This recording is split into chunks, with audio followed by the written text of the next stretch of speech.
Welcome to Oscar Sunday. I'm Austin Johnson, I'm Connor Eyzaguirre. and today we're going to be talking about David Fincher's directorial debut, quote unquote, Seven, 1995. Um, Absolute classic, right? Just a genre bender, right up our alley. Connor and I. It's a movie that was only nominated once for Best Film Editing at the 68th Academy Awards. We've been to this ceremony before with Toy Story and Leaving Las Vegas. But we're taking a different approach here with a movie that didn't get a lot of love at the ceremony, but it's on a budget of about $30 million and it made $320 million worldwide. Absolute blockbuster.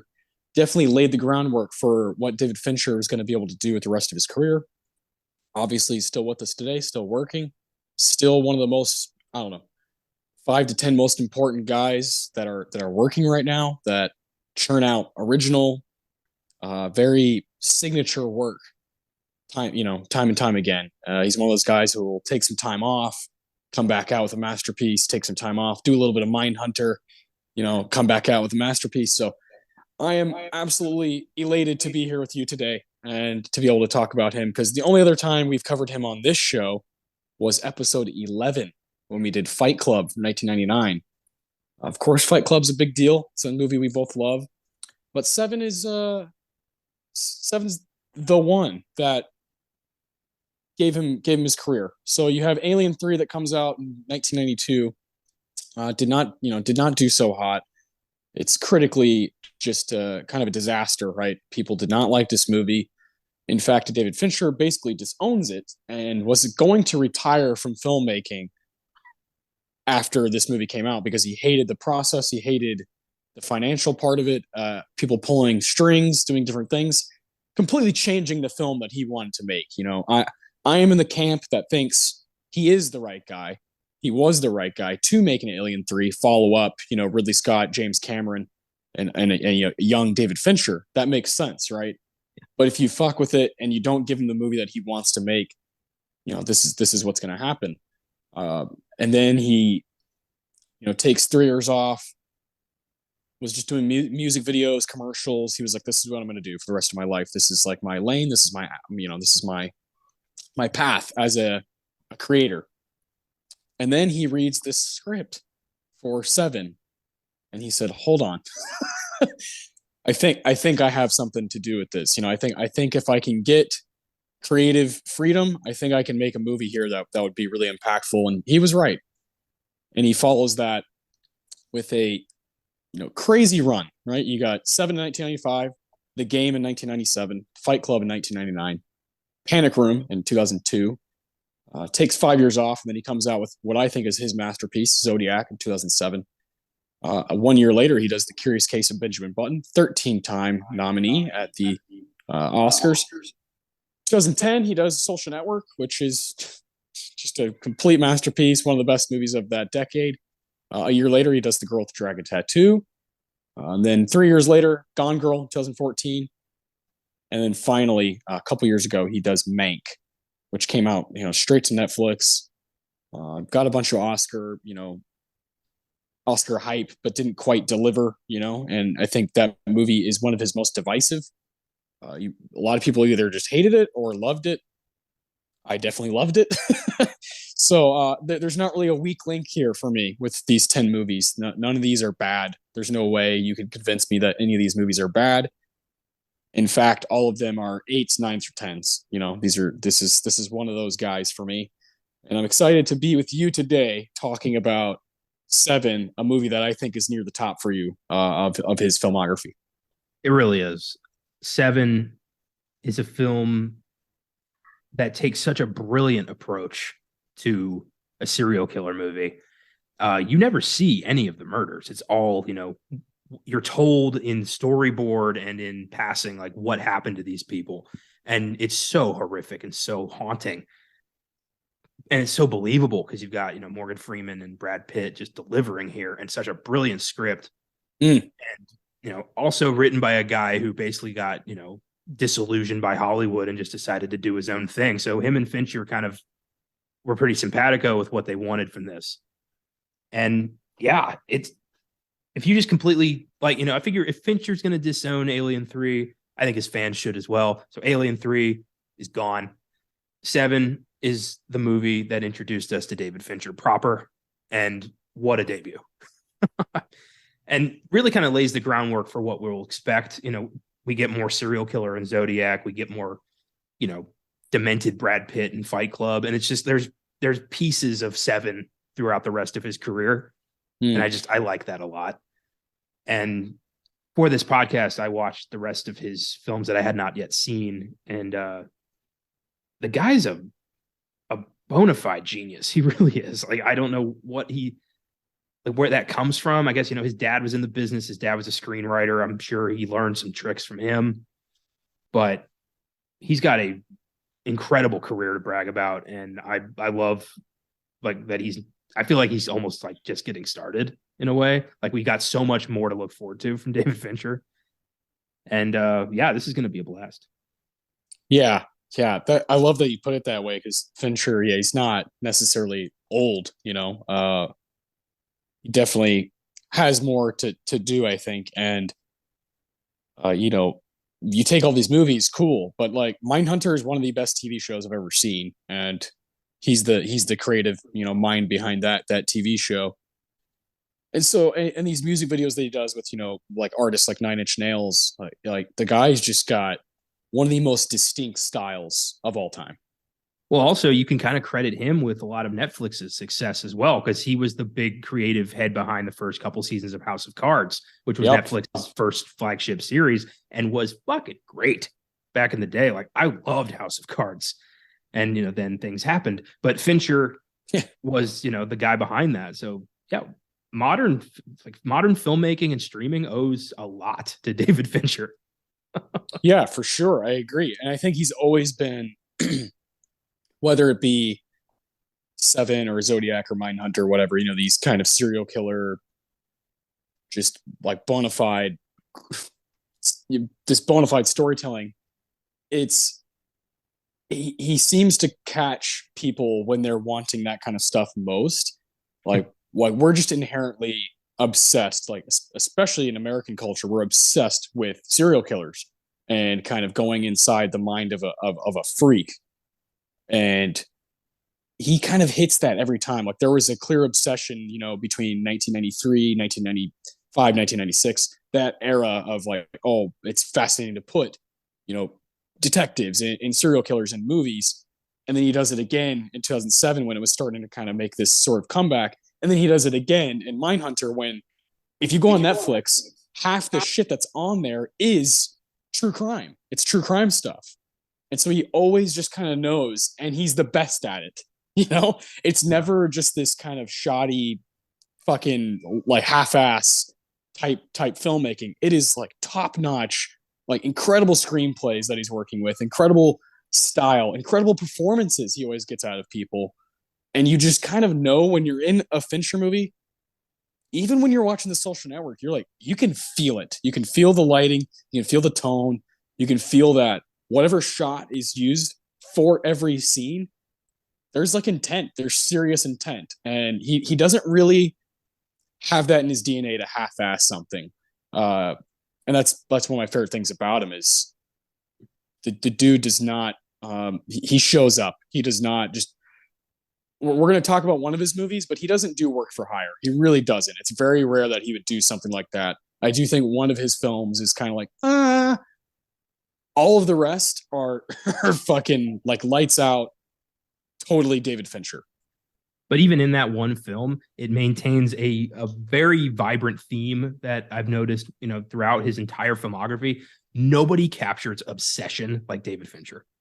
Yeah. And in that movie, we're going to talk about it soon because we're going to rank all of his movies. There's still stuff like his work for hire is better than most people's best work, like it's just crazy. Yeah. But it is cool, like how many different sides to obsession we get. It's not just, serial killers, but we meet sociopaths, we meet love obsessives, we meet people obsessed with their craft, people obsessed with revenge and brutality and just, money. And it's it's really crazy the way he shows us a way into people's heads that we didn't think was possible. And we never really look at people the same way again after watching one of his movies. We think like, are people really capable of that? Like, are people capable of that kind of murder, of betraying your best friend for billions of dollars, of, creating a fake relationship murder and like, writing one of cinema's greatest masterpieces? Like, can people really do that? It's, I think that every time, like, is this, like, do people like this exist? And they have to. Yeah. I love the way you put that, part of the point of watching movies is to be kind of, to be enlightened or disillusioned or whatever it may be. With Fincher, you get like a whole different thing. You get this clash of entertainment and just disgust for the human race, like every time. So yeah, I do, we're Se7en is definitely the movie we chose. We want to eventually cover as many Fincher movies as we possibly can. We did Zodiac a long time ago on FILMGAZM.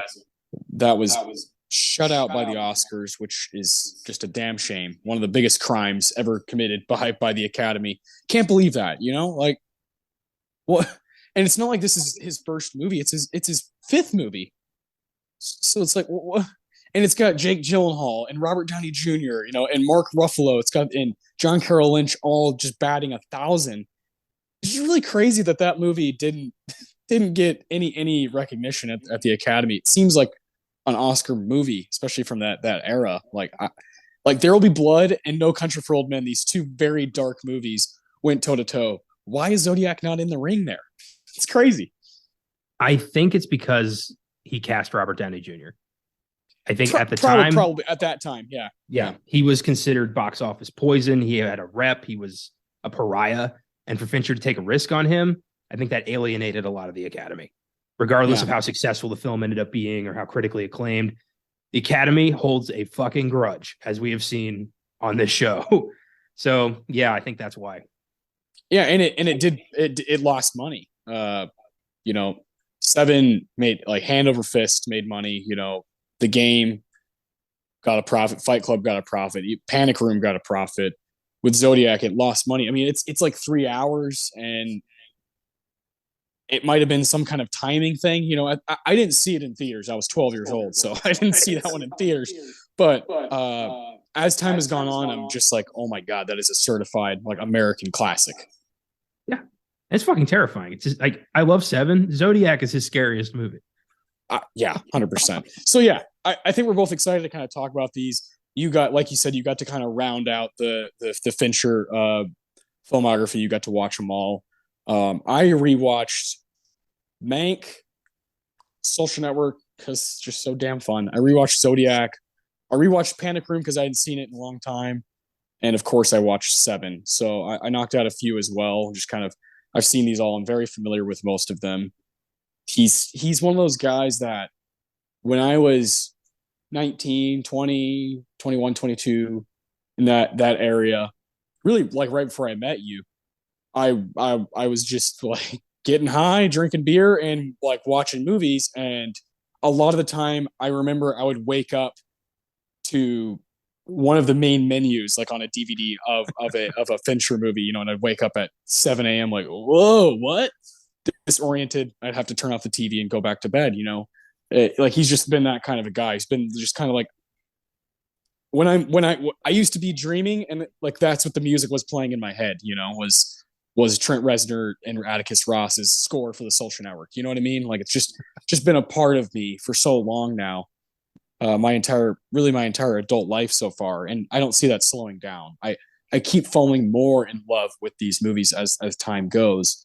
So I'm gonna have a blast with this. We're gonna do a mutual ranking of all 10 movies. We'll go from 10 to 1, just kind of talk it out, figure out which ones we agree on and disagree on, and kind of just have fun with it.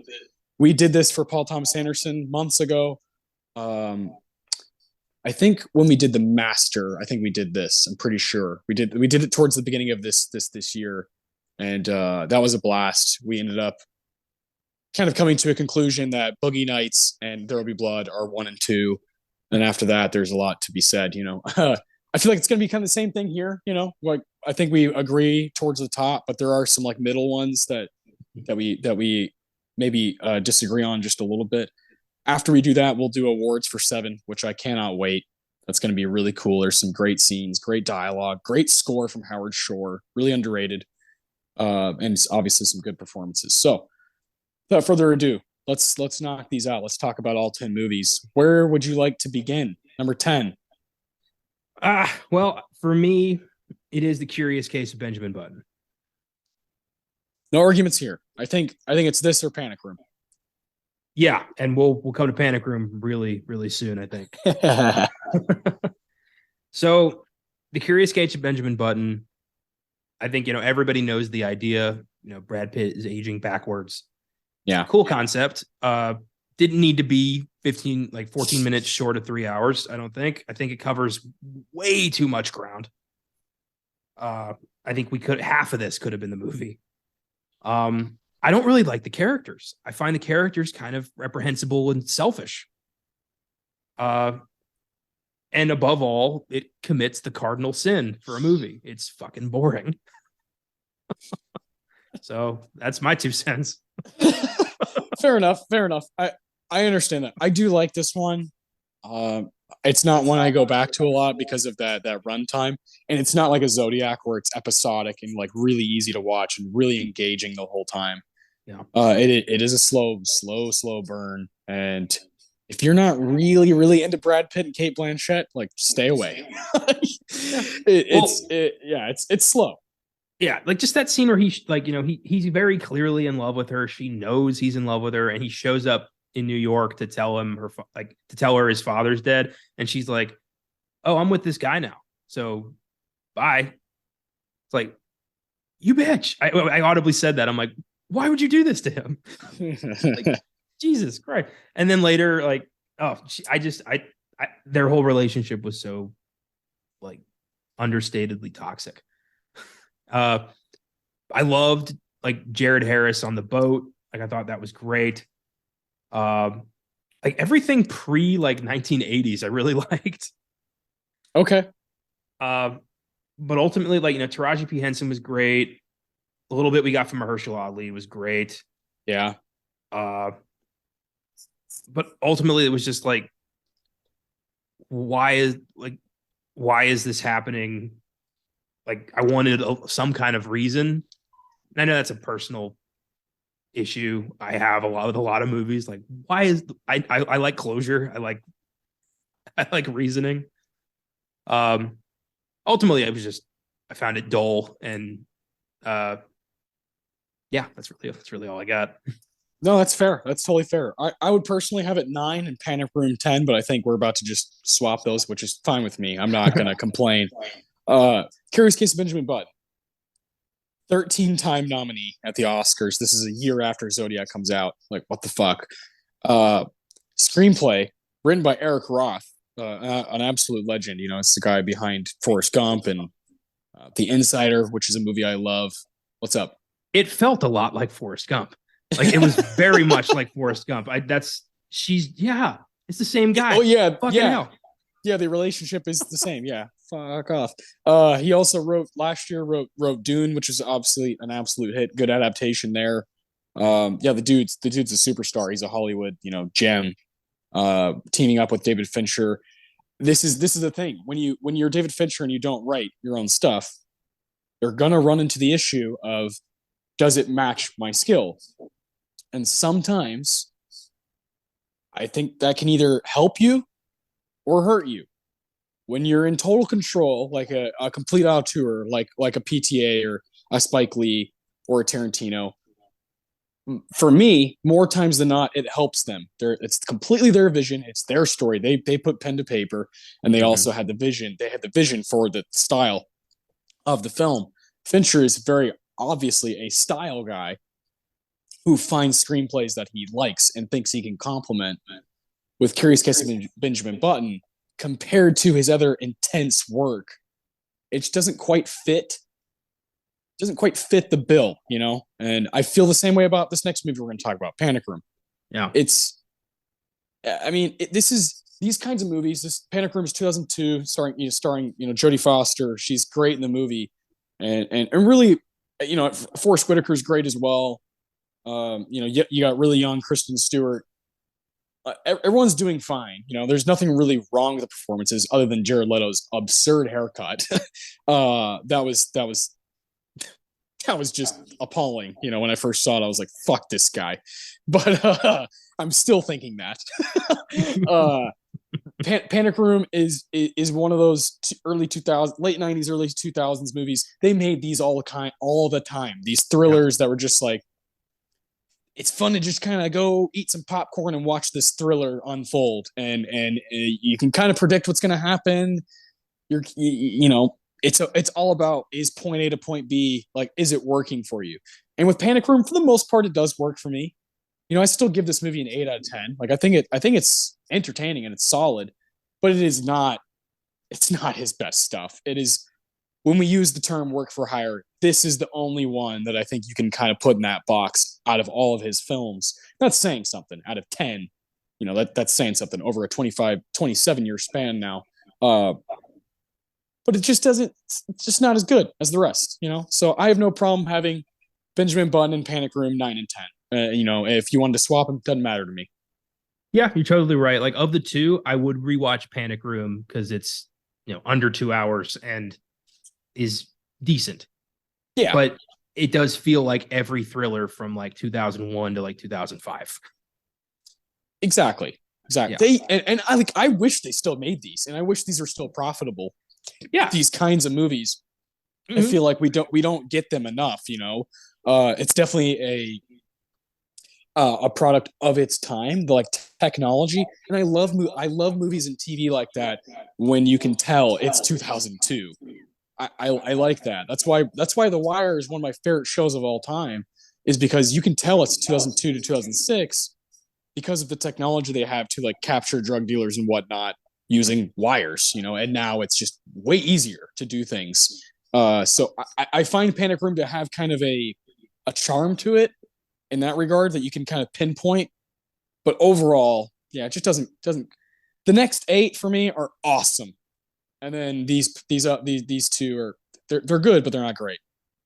Yeah, the MCU and the streaming giants killed the mid-sized thriller, and we don't really see that anymore.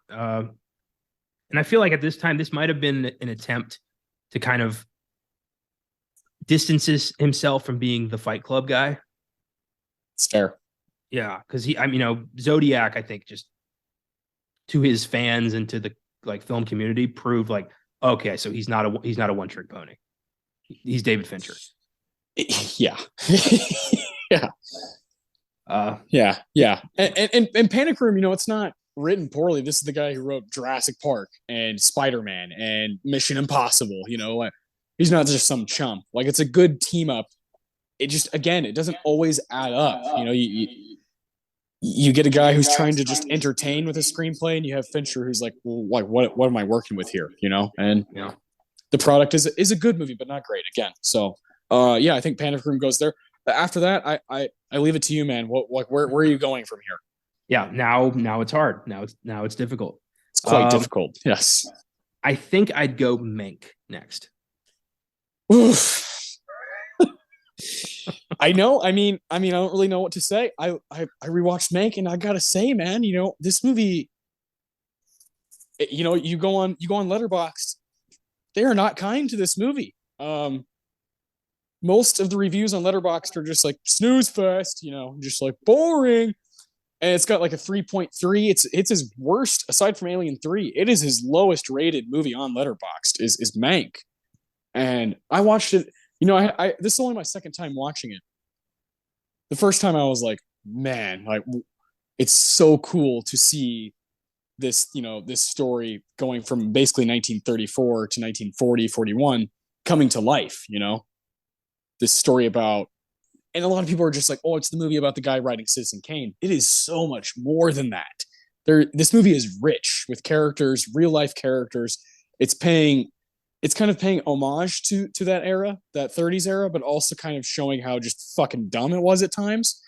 And that's the Fincher way, is to kind of shine a light on the shitty parts of stuff. And it's a screenplay written by his dad. It's such like a sweet by Jack Fincher. It's such like a sweet little tribute to his dad. Um, and the cinematography from Eric Messerschmidt, like Jesus H, I just think this movie is so entertaining and so much fun to watch, and it's so rewarding. But I can't argue that it should be higher than 8. Everything is gold. That's the problem. It's like I have no problem with Mank at all. I love that movie. But everything else this man has done is, I mean, it's hard to rank this stuff because it's just so consistently unique and brilliant. And yeah, I mean, Mank is just like, I don't like using this phrase, but it's the worst of the best. I hear you. I hear you. I totally understand. I remember when this came out, we both watched it. It was on Netflix, whatever, right? Which is just like, Jesus Christ, we're watching a Fincher movie straight on Netflix.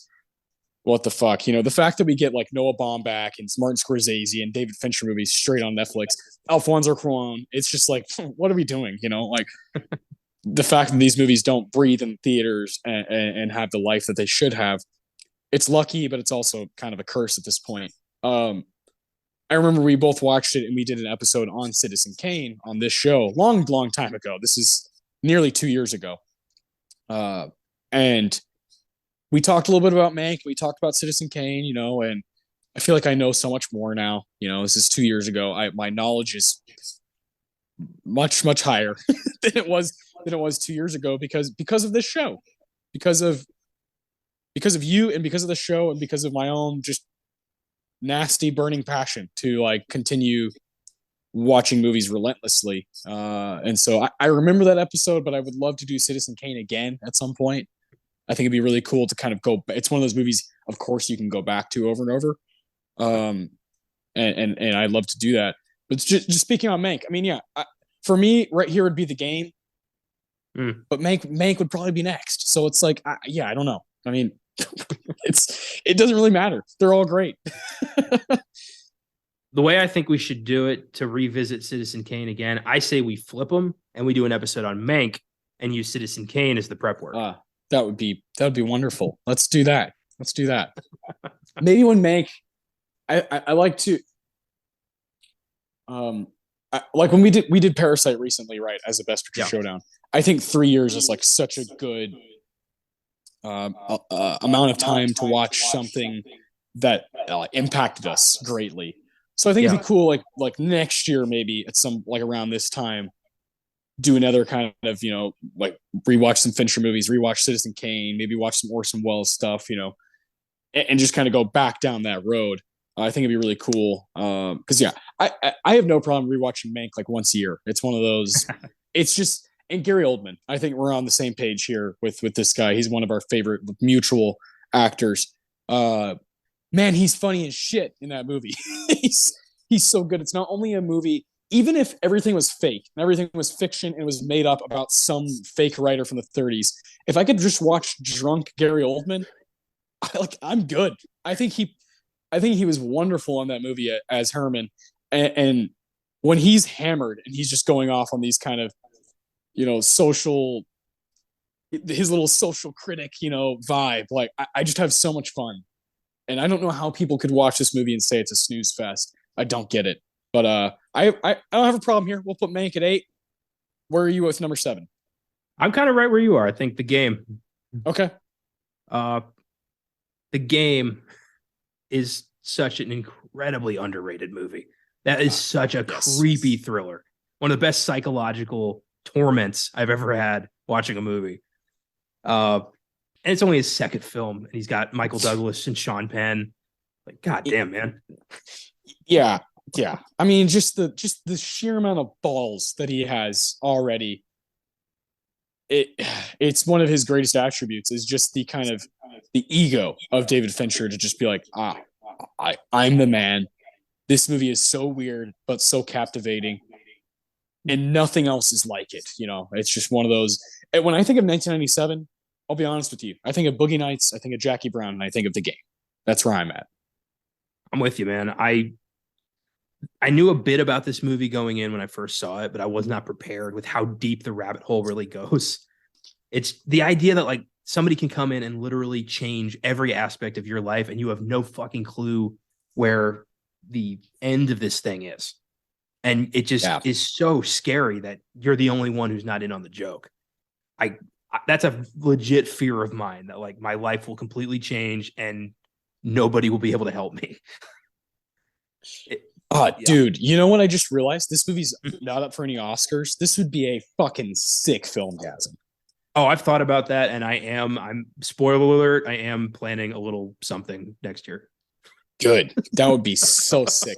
I thought it was up for like just a couple. No, nothing. Yeah. Absolutely shut out. You know, Seven gets one nomination. The Game gets nothing.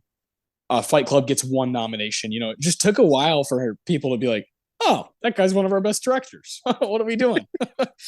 It did. The Game's one of the first Criterion Blu-rays I bought when I went through this crazy phase on Amazon where I'm just like, you know what? I'll get two today and I'll get two tomorrow because that makes sense.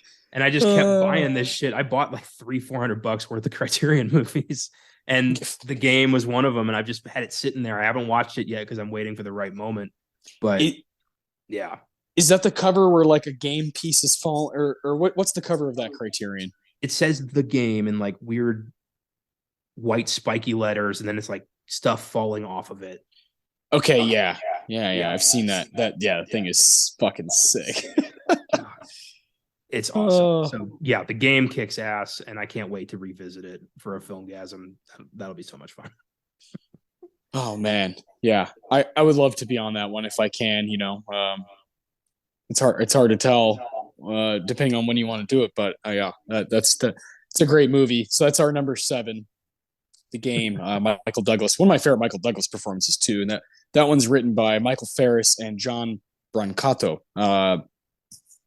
Who are these people that Fincher works with? It's like he doesn't care. He's like, give me a good screenplay, give me actors, and let's rock. If they can do 50 takes at a time, we're good. Yeah, he's like a softer Kubrick, but like not by much. Yeah, he's like in between Kubrick and Hitchcock. There's like a balance of tone, obviously, that he takes from both guys. There's like a freaky ego to him that's like close to Kubrick, but not quite. And there's also this kind of consistency, that Hitchcock was so prolific that, he just was churning shit up. That was a different time. I feel like Fincher has a lot of both those guys. I feel like he hasn't driven anybody into complete insanity yet, so that's looking good on his resume. That's why I can still speak fondly of David Fincher. Yeah, you never know. You really never know. The guy's insane. He's 60. He, I believe, just turned 60, so he's gonna have time to drive people crazy. Yeah. Okay. Next, I think The Girl with the Dragon Tattoo. Okay, I can roll with that. I can vibe with that. I love this movie. This is a 9 out of 10 movie for me. I love this movie. I love the Swedish trilogy, but man, as a singular film, it's just like a singular vision because you don't need to keep going. It ends in a way. The film ends in a way where you're like, okay, that was awesome. I could go for more, with Lisbeth Salander, especially Rooney Mara. Jesus H should have won the Oscar. I could keep going with her, but I don't need to. And I know Fincher was like, I'm not doing 3 of these. Like, I'm not. That's not happening. There was a lot of rumors at the time, like, oh, he's gonna do his own trilogy of these movies. Like, fuck yeah. No, he's got other shit to do. He's, he made Gone Girl a few years later, so like, no, it ain't happening. I love this movie. You watched it for the first time. Let's hear it. Oh boy. Before that, I know you've seen the Swedish trilogy. Have you read the book? I've read the first book, yeah. Did Fincher change anything substantial? Yeah. Okay. So like the big things that people were upset with, and like my brother Jeremy, who he was quite upset with he's not a big fan of the Fincher one, and not so much of like the narrative stuff. Like there's changes, and I've read this book 10 years ago, so it's been a while. But because of this movie, it opened up a floodgate. You know, it was one of those like, you know, as one of those, you know, movies, and kind of a gateway movie. So I like read the first book and I sought out the Swedish ones. So you have Girl Who Played with Fire is the second one, and then The Girl Who Kicked the Hornet's Nest is the third one. So a big arc in the movie is taking down the spoiler alert. In the first film, the guy who rapes her and she gets back. A big part of that arc is her kind of getting back at all the people who kind of committed her to the asylum and, you know, put her, basically labeled her as crazy. A lot of that is like her going in the third movie, Swedish one, and I assume the third book, she goes to court, like she goes to trial, and she has this massive fucking mohawk just in that movie, just in the third one. And in the first movie, we see her with the mohawk like right away. A lot of people didn't like that were fans of the Swedish movies, because it was like that was her like ultimate fuck you. I know I look crazy. I'm gonna come out with a giant mohawk to court, to trial. I'm gonna go to trial with this giant fucking thing, like I'm a punk rocker and I'm this crazy awesome hacker. I'm not crazy. I'm gonna prove all you wrong. I deserve to be my own person. Like that's like the arc of that story, you know, of that character. And so they kind of, Fincher basically was like, I'm gonna try to mash some of those character moments and arcs into this one movie, you know, having to do with her style and her rebellion and like what she's all about. I don't really have a huge issue with it. Maybe that's because I saw the American one first, and like my older brother saw the Swedish movies first. Like maybe that's where that kind of disdain lies for someone like my brother who's a fan of those movies. But I don't know. I get it, but I'm also like, I don't know. I just think it's an amazing movie. I think everybody's awesome. Stellan Skarsgård is so fucking good in this movie. Like, I just don't really know what you would want. You know, I think it's Fincher. It's one of his darkest movies, and that's really saying something. Well, right from the get-go, when you've got, you know, that insane cover of Immigrant Song over the opening credits, and you just dude. It immediately sucks you into a black hole of despair and does not let you leave. It's really freaky. And I knew about the movie. I knew who was in it. I knew nothing about the plot. So perfect. Going in, I was like, oh, this is a murder mystery. They're solving a cold case. This is weird. And, you know, Mikhail and Lisbeth were two separate stories. And I kept thinking, like, are these characters even connected? Like, is this going to like lead into it? Because like a good hour in and they have yet to meet. But then once they do meet, it's like, oh, okay, now we're talking. And the rape scene is so fucking horrifying. It's too real. The actor who played the rapist, like, it fucked him up. I get it. So that was a lot. I had to kind of pause and regroup a bit and then go back in, because that was quite a bit. It's not like my wife doesn't want to watch it because I'm like obsessed with this movie, and if someone was like, this is my favorite Fincher movie, I'd be like, I get it, totally get it, I understand. I just think it's like incredibly done. But I also get if people are like, no thanks, like it's a lot, and I understand if someone was like, it's too much, or if it's triggering, or all of the above. You know, I totally get it. I saw this movie in theaters. Ooh. I was 16 years old. You know, I saw in theaters with my oldest brother Adam and some of his friends. And, you know, he's a good almost 5 years older than I am, and you know, they were obviously more ready for it than I was, as far as just like being movie, you know, entertainment consumers. I was like blown away by it and frightened, like so frightened, to the point where you're like, it's that weird thing that like a movie like A Clockwork Orange does for you, where you're like, I'm going to rewatch this movie though. Like, I'm going to go there again. Not sure what it is inside me that like wants to. I don't really get it. I can't explain it. I can't justify it, but I'm going to go back. And so I bought this movie on DVD like right away. I still have that copy on my shelf. And it came with it's not a Blu-ray, but it's also not just like the normal DVD. It's got this really, really cool like sleeve sleeve and cover and everything. And it came with a director's commentary, and it's Fincher talking about his craft and talking about this movie and adapting this story, and it was the first director's commentary like I sat by myself and watched. It's like this movie holds a very special place in my heart. It was a gateway drug for sure. It like helped me understand a lot of what I dug at that time and what I still dig as a movie fan. So yeah, I mean, 11 years later, and I've seen this movie like 20 times. I love it. Yeah, I thought it was great. I was impressed by Rooney Mara's like willingness to go to that place. Dude, she talk about an underrated actress. Good God. I mean, she really steals the show in the scenes she's in Social Network. But then he was like, "No, I'm going to give her like a lead role here. She's one of the most talented people I've ever seen."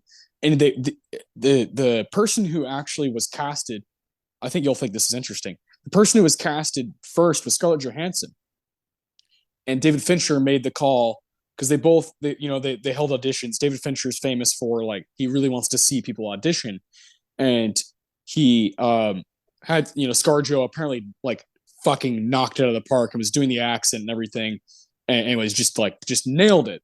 And they're like, "This is our girl. Like this is Lisbeth." And then Rooney Mara did it, and David Fincher basically made the decision off of, okay, they both crushed it, they both did good. I could see them both doing it, but Scarlett Johansson, like, and he talks about it on the commentary, and it's like a tough conversation to have, but she's like too much of a like sex icon. Like ScarJo had already built kind of a career ever since, like 2003, Lost in Translation. She's kind of this gorgeous kind of, and she's Black Widow. She's kind of comic booky, she's got that stuff. She's almost like too conventionally, quote unquote, attractive to play this character. And Rooney Mara embodies kind of a more kind of like badass, like rebel punk. Like she just has that like in her. And I get it. Like I see it. I think the right decision was probably made. It's like a tough conversation to have, but I get it. Like directors have to make those calls sometimes. And like he talked about how hard it was because ScarJo was like, "I want this so bad. Like this will change how people look at me." And it is one of those roles where it's like, damn, like for someone to do this movie, you're gonna have to go to some crazy places. And so I'm a huge Scarlett Johansson fan, so like I kind of wish she would have got that opportunity to kind of prove people like, no, I am damn good. I'm not just a blockbuster or whatever, or like I'm not just going to be in these rom coms or anything. Like I am an actor. I think she's done that now. I think 3 years ago when she did Jojo Rabbit Marriage Story, she really was like, fuck you, like changed the game on how people look at her as a performer. But Rooney Mara is the one who got the opportunity, and I think it was probably the right call. Like when you read Girl with Dragon Tattoo, when you read this character, like she embodies Lisbeth. Like she embodies the look, kind of the physique, the like paleness of her skin, just kind of the dark eyes. Like she just has it, and that's a really tough conversation to have. But I love that Fincher was like open about it. I thought that was really cool. Jesus, yeah. I mean, how do you tell Scarlett Johansson like basically you're too hot for this? Yeah, that's the thing. Like you don't want to come off, and of course I don't want to come off as I'm talking about it like shallow or anything, or just kind of like fucking just a dude who's just objectifying women. That's not the case. It's just like one of those tough things that we overlook that filmmakers have to do all the time. We overlook it. We take that for granted as movie fans. We take those little decisions. Well, they end up being huge decisions, like for granted. Well, honestly, like that's how I felt about Daniel Craig, because he's just not trying. Like no, he's not. No, he's not attempting an accent. He's just kind of doing his own thing. And I do think that Scarlett Johansson at the time, it would be distracting. You wouldn't be thinking that's Lisbeth Salander. You'd be thinking, oh, Scarlett Johansson's in this. And yeah, I kind of understand where Fincher's coming from. Rooney Mara at the time and today really is, a great actress, but I feel like not enough people recognize her like in terms of like superstardom. So like if I ran into Rooney Mara on the street, I don't think I'd immediately recognize her. Okay, yeah. So like she's not. It's not distracting. Yeah, Like it's not attractiveness. It's just like some people are movie stars and some people are actors, and sometimes those two lanes cross, but not always. yeah, and we talked about this recently when we did Carrie. It's like the genius of casting Sissy Spacek at that time. Beautiful woman, and Rooney Mara is gorgeous. Like when she does, in certain movies, you're like, damn, like she's a beautiful woman, and she kind of has like an older, like she looks like she could be in any era, like 50s, 60s, 70s, 80s. She has that way about her. Like, those are tough calls to make, and like I don't think I could discern that very well. I think filmmakers don't get enough credit for making those calls. And this is a tough one. This is a tough one because I could see ScarJo, like I could see her doing the accent. I could see her playing this character and fucking crushing it. Yeah, I don't know. I guess at the time in 2011, I don't know if I could, but definitely after, Marriage Yeah, Story and Jojo Rabbit, I could see it. there you go. There you go. That's like that. She was hoping for that a decade earlier. She was Yeah. hoping for that kind of reaction. So it's interesting, man. Yeah, this movie is fucking incredible. I could obviously talk about it all day. I've always wanted to do an episode on it. So now that you've seen it and you kind of know what to expect, it did win an Oscar, so it is something we could bring over here. It won for best achievement in film editing, and it was also up for Rooney Mara, best actress, cinematography, sound mixing, and sound editing. All very fair. Those are good nominations. 2011. Who beat Rooney Mara? What's 2011? Meryl Streep, the Iron Lady. Yeah, no thanks. I'll take Rooney Mara all day over her. I love Meryl Streep, but come on. All right, we've talked about that one the most, I think, so far. That's one that I obviously feel very strongly about, and that you saw for the first time. Last thing before we move to number 5, Enya. Enya. So the story behind that is Daniel Craig was listening to Enya on the set, like in his iPod. I mean, this is back when iPods were still a thing. He was listening to Enya. I'm not sure how you say this, the name of the song, or it starts with an O, or Oronican Flow or something like that. I don't know how to say it. Yeah, I got nothing for you. Oronicon sounds right to me. I don't know. Or Oronican Flow. Oh, I can't remember. I don't know. I have the song like on my Spotify playlist because I think it's hilarious because of this story. Daniel Craig was listening to it, and they were trying to think of a song to play during that frightening scene when Skarsgård has him fucking choked up and he's got him like he's about to kill him. And Daniel Craig went to Fincher and was like, "What do you think of this?" Like almost as a joke, and like gave him the earbud. He gave him the earbud, and Fincher was like, "That is frightening." Like, dun dun dun, la, la, la, la, la, la. It's just this silly, and it works like a charm. It is such a brilliant scene with the golf club. Boom! When he hits him, and he runs out, and you realize like, oh my god, there's a lot more deeper shit with this family than we thought. It is a frightening scene. I thought that was my favorite parts of the director's commentary was that little bit. Just like Craig was like, yeah, like it's funny to hear Craig laugh and have fun. Yeah. And just kind of like, yeah, I had fun with Fincher making this fucking weird ass movie. I honestly think he's enjoyed every film he's ever done that wasn't James Bond. Yeah, like that just took a toll on him. Yeah. He hated that from day one, and now he's free. And on Glass Onion, he apparently was just so happy. He's like, that's kind of sad. Yeah. Because he's my favorite Bond, so it's kind of sad. Yeah. That's great. What's your number 5? Like, where are we going next? We are going to Gone Girl. Okay, that's right where I'm at. Yeah. I think when the trailer for this came out, this was right in the sweet spot of, Ben Affleck is back and better than ever. And he's working with David Fincher, and everyone was like, oh, this looks intriguing. If you hadn't read the book, nobody fucking saw this movie coming. Like, what this thing ended up being was so trippy. And I was amazed. made me see Rosamund Pike in a completely different light. Yeah, talk about a star-turning performance.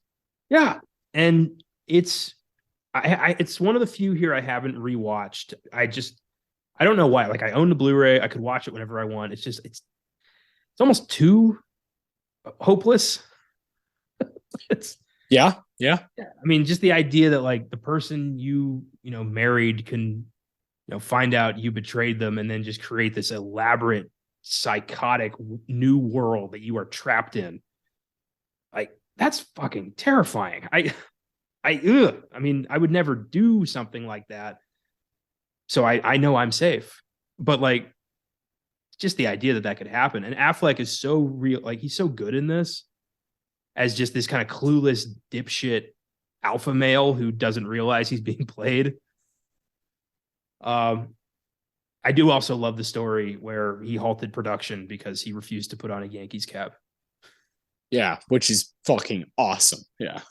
Like him and Fincher butted heads because they're just, why not just a blank hat? Why did it have to have a sports team on it? Yeah, he's like, I'll wear Mets, but not Yankees. Yeah, go Sox. Fincher's like, how dare you interrupt my vision? It's like, fucking hat, guys. Let's relax.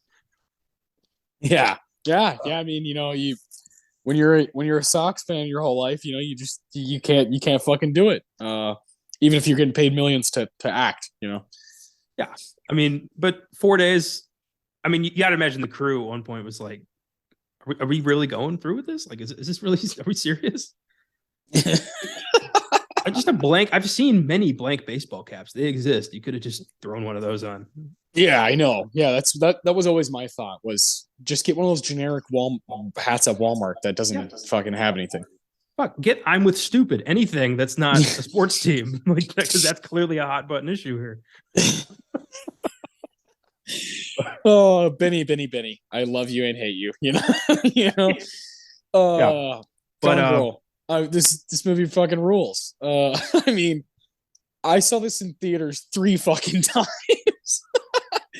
I saw it in theaters, bought the book, read it in like a weekend, and then also bought one of her other books. I think I've heard her name pronounced Gillian and Gillian Flynn. I don't know what the proper way is to say it. Whatever. She also wrote Sharp Objects, and what is the other one that I bought? God damn it! It was also like adapted into some TV show, or I don't fucking know. No, Sharp Objects was the TV show with Amy Adams. Mm-hmm. What was the other fucking? There was a movie, I think it was Charlize Theron. Dark Places, or let me fucking look it up. Anyway, this movie nominated 1 time for Rosamund Pike for best actress. Now, 2014, we've mentioned many times as like our favorite movie here in recent memory, right? This for me is the turning point in my movie fandom. I was 19 years old.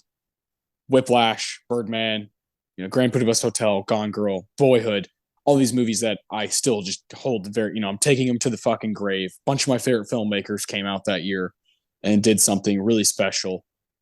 And I'm really into this year as a whole. And Gone Girl is one of those that, yeah, I saw it with my brother and my dad, and I was like, holy shit, that was cool. But like, I got to read the book, and it's pretty fucking accurate. This is one of my favorite adaptations because you have Miss Flynn writing the screenplay for the movie, so it's just cool. It's like it's its own vision. She changed a few little things, made the ending seem more cinematic. So like that worked for me. I had no problem with the ending being a little bit changed.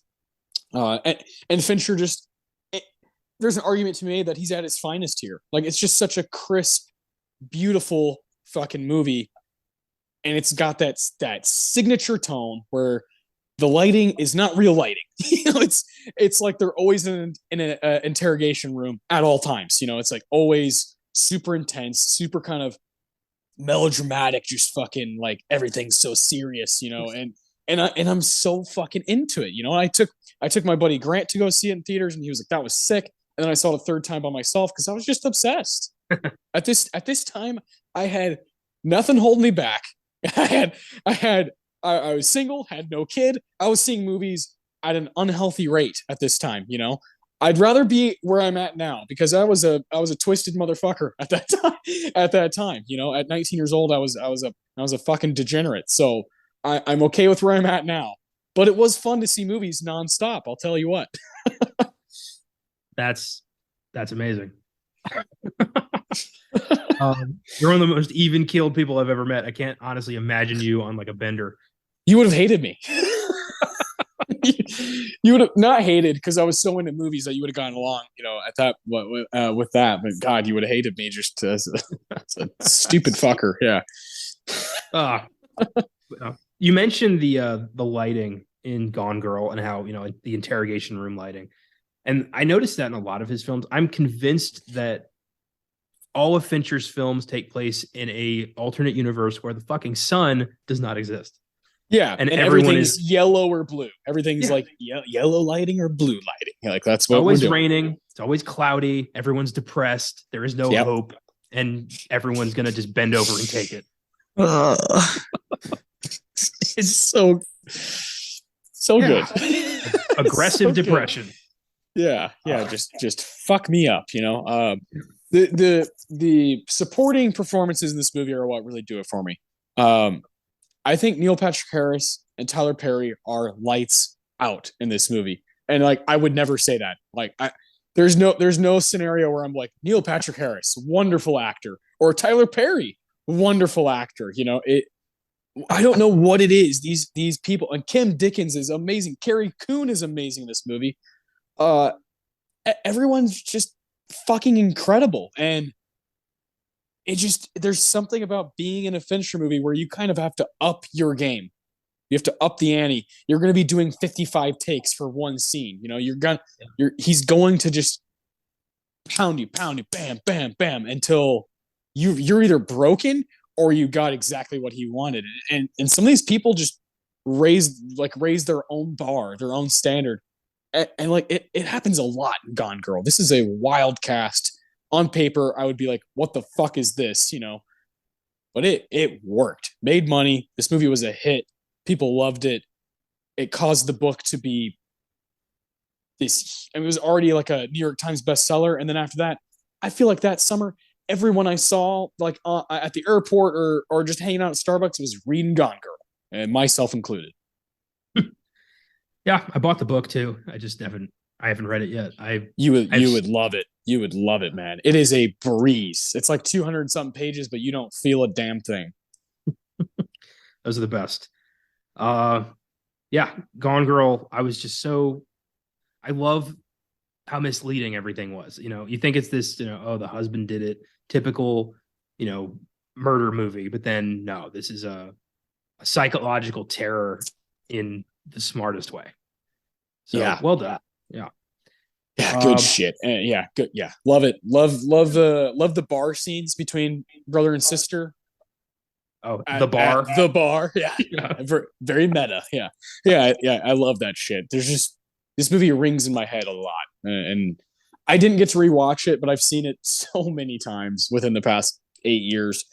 But it's one of those, now that I've talked about it a bunch, I'm like, you know what? I might watch this week.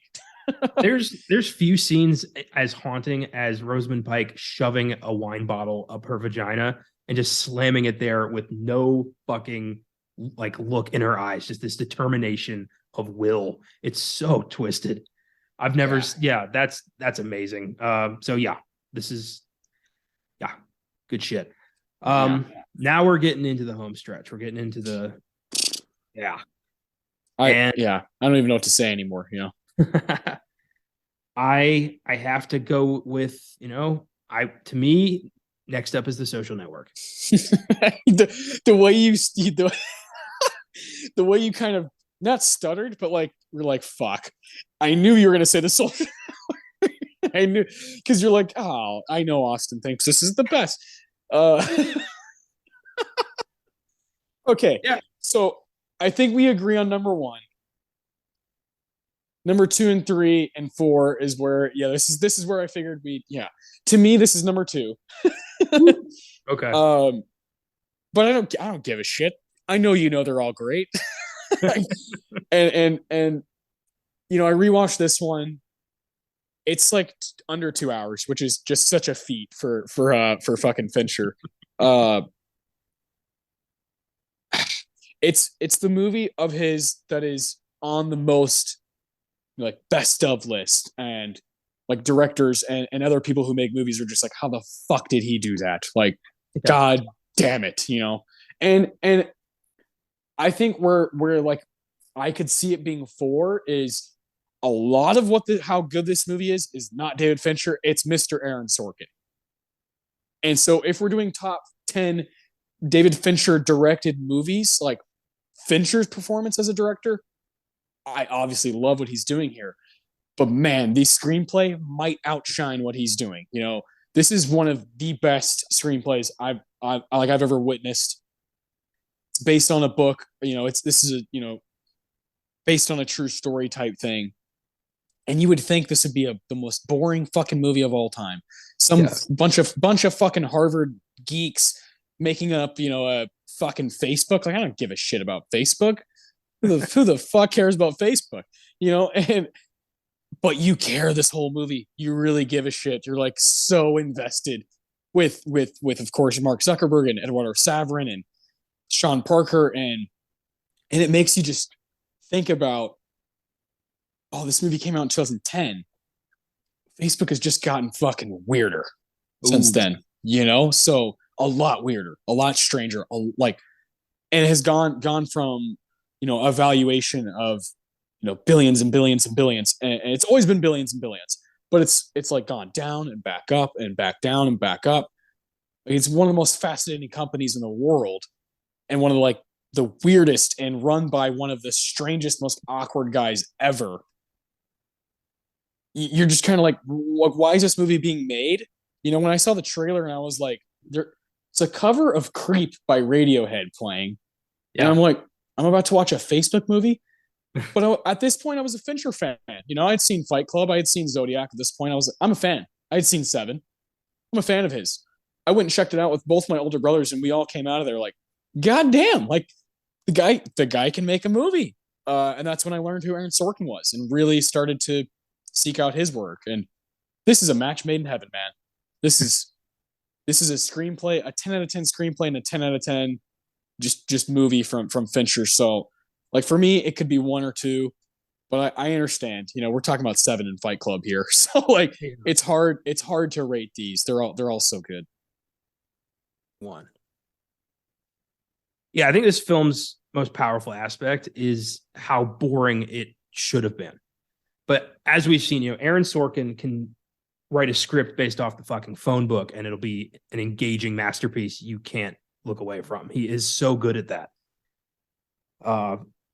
And yeah, pairing him with Fincher for this movie, you get an engaging story about a friendship turned sour over billions of dollars, and the creation of one of the most significant inventions in mankind's history that evolved into something terrible because the people who run it are monsters. And yeah, I would love a follow-up movie that talks about like what Facebook became. But I don't think that'll happen. Social Network 2. The Reckoning. We're all going to hell. Yeah.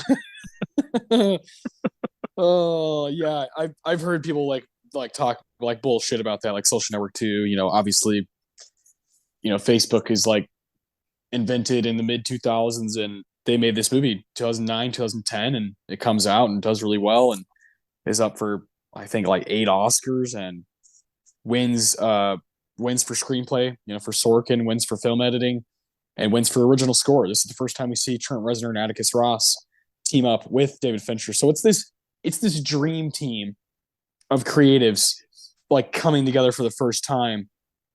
You have Fincher, who's at the peak of his powers, Aaron Sorkin, who's been at the peak of his powers for 30 years now, and Trent Reznor and Atticus Ross saying, hey, let's try this thing out. Let's see what happens. And now, 12 years later, they're like maybe the most significant duo in that field. They've won Oscars. They've been up for a bunch. You kind of know when you hear Reznor Ross score, you kind of know where you're at, whether it be one of these Fincher movies or or something like Soul or mid 90s. You just kind of like can feel it, and it's beautiful. It's fucking beautiful. I love this movie so much.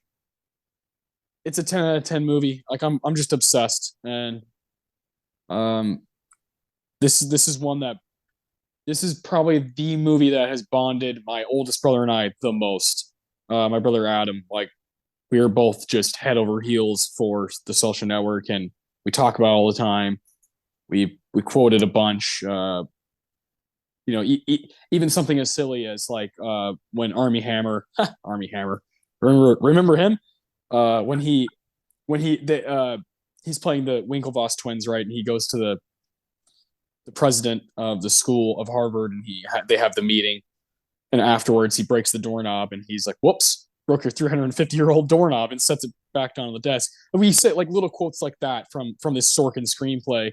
We say stuff like that. Or I've always thought it was really funny when Eisenberg is lights out in this movie too, when he's like, "Oh, let me check your math on that," and he adds together 18,000 and 1,000, and he gets 19,000. He's like, "Okay, yeah, I was just making sure." It's just such a smart, like sly, brilliant screenplay about a time and place that is going to live on forever. So when you make a movie this good about something that important and that like massive to our culture, it's going to last forever. This is one of those. This is one of those. Like Fincher has fucking 6 of these where they're just going to be in the stream of consciousness forever, especially with movie fans. So yeah, I'm a big fan. I understand putting it at 4 because the other 3 are so goddamn good too. So I'm okay with it. Yeah, that's where I'm at really. Like I love The Social Network, but these other 3 movies are Hall of Fame brilliance. And I can't. I just can't. I just can't. I'm okay with it. So I think I know what your number 1 is. What's number 3? Fight Club. Okay. Yeah. I'm with you there. Yeah. I don't like the group of alpha male douchebags who embrace this movie. And I don't like that I have to kind of explain myself now when I say I like Fight Club. I stay away. Looks. I try to not be the guy who's like Pulp Fiction and Fight Club, like I try to not be that guy. I don't want to be that guy. I don't want to be labeled as that guy. I fucking love both of these movies. I love both those movies. I just don't want to be the guy at the party who's like just stroking those movies because that's what dudes do. That's what like frat bros do. And I'll throw Big Lebowski in there too. Like I fucking hate that. I hate that like bros love those movies. And it's like, am I a bro? No, like I don't want to be. I don't want to be. But Fight Club is worth a conversation. That's why we did a whole episode on it. Yeah. And that's why like you and I still care so much about it today. And have we seen 2 cooler motherfuckers than Brad Pitt and Edward Norton be in the same movie? I don't know. Yeah, just the idea of, like a kind of clueless societal reject taking charge of his own life and accidentally inspiring a like citywide revolution of psychos. It's a great concept, and it's a great satire, and it's a brilliant thriller, and it's super well acted, and it's incredibly well written. And it is so much more than that whole fucking subculture of subhumans that have just taken it away from us. Yeah. So any chance I get, I try to, defend this movie from a reasonable standpoint, but it's not easy. No, it's not. It takes a lot of time. So if I'm going to defend this movie, or I'm going to talk about with somebody that I just met or a girl, I hope I have time. I hope like I have a significant amount of time to give context of why I like the movie and why it means so much to me, and why over time I've grown closer to it, but I've shied away from it as well. You know what I mean? Like personally, in my mind, I love this movie. I know what I love about it, but like publicly, I kind of shy away, and that's sad. That's really sad. I don't have a poster, but it's in my collection, and I like it. That's the way I see it. It's like there's certain movies that I can put up on posters in my apartment, and I won't scare people off. Like Back to the Future, Willy Wonka. These are nice movies. These are pleasant movies.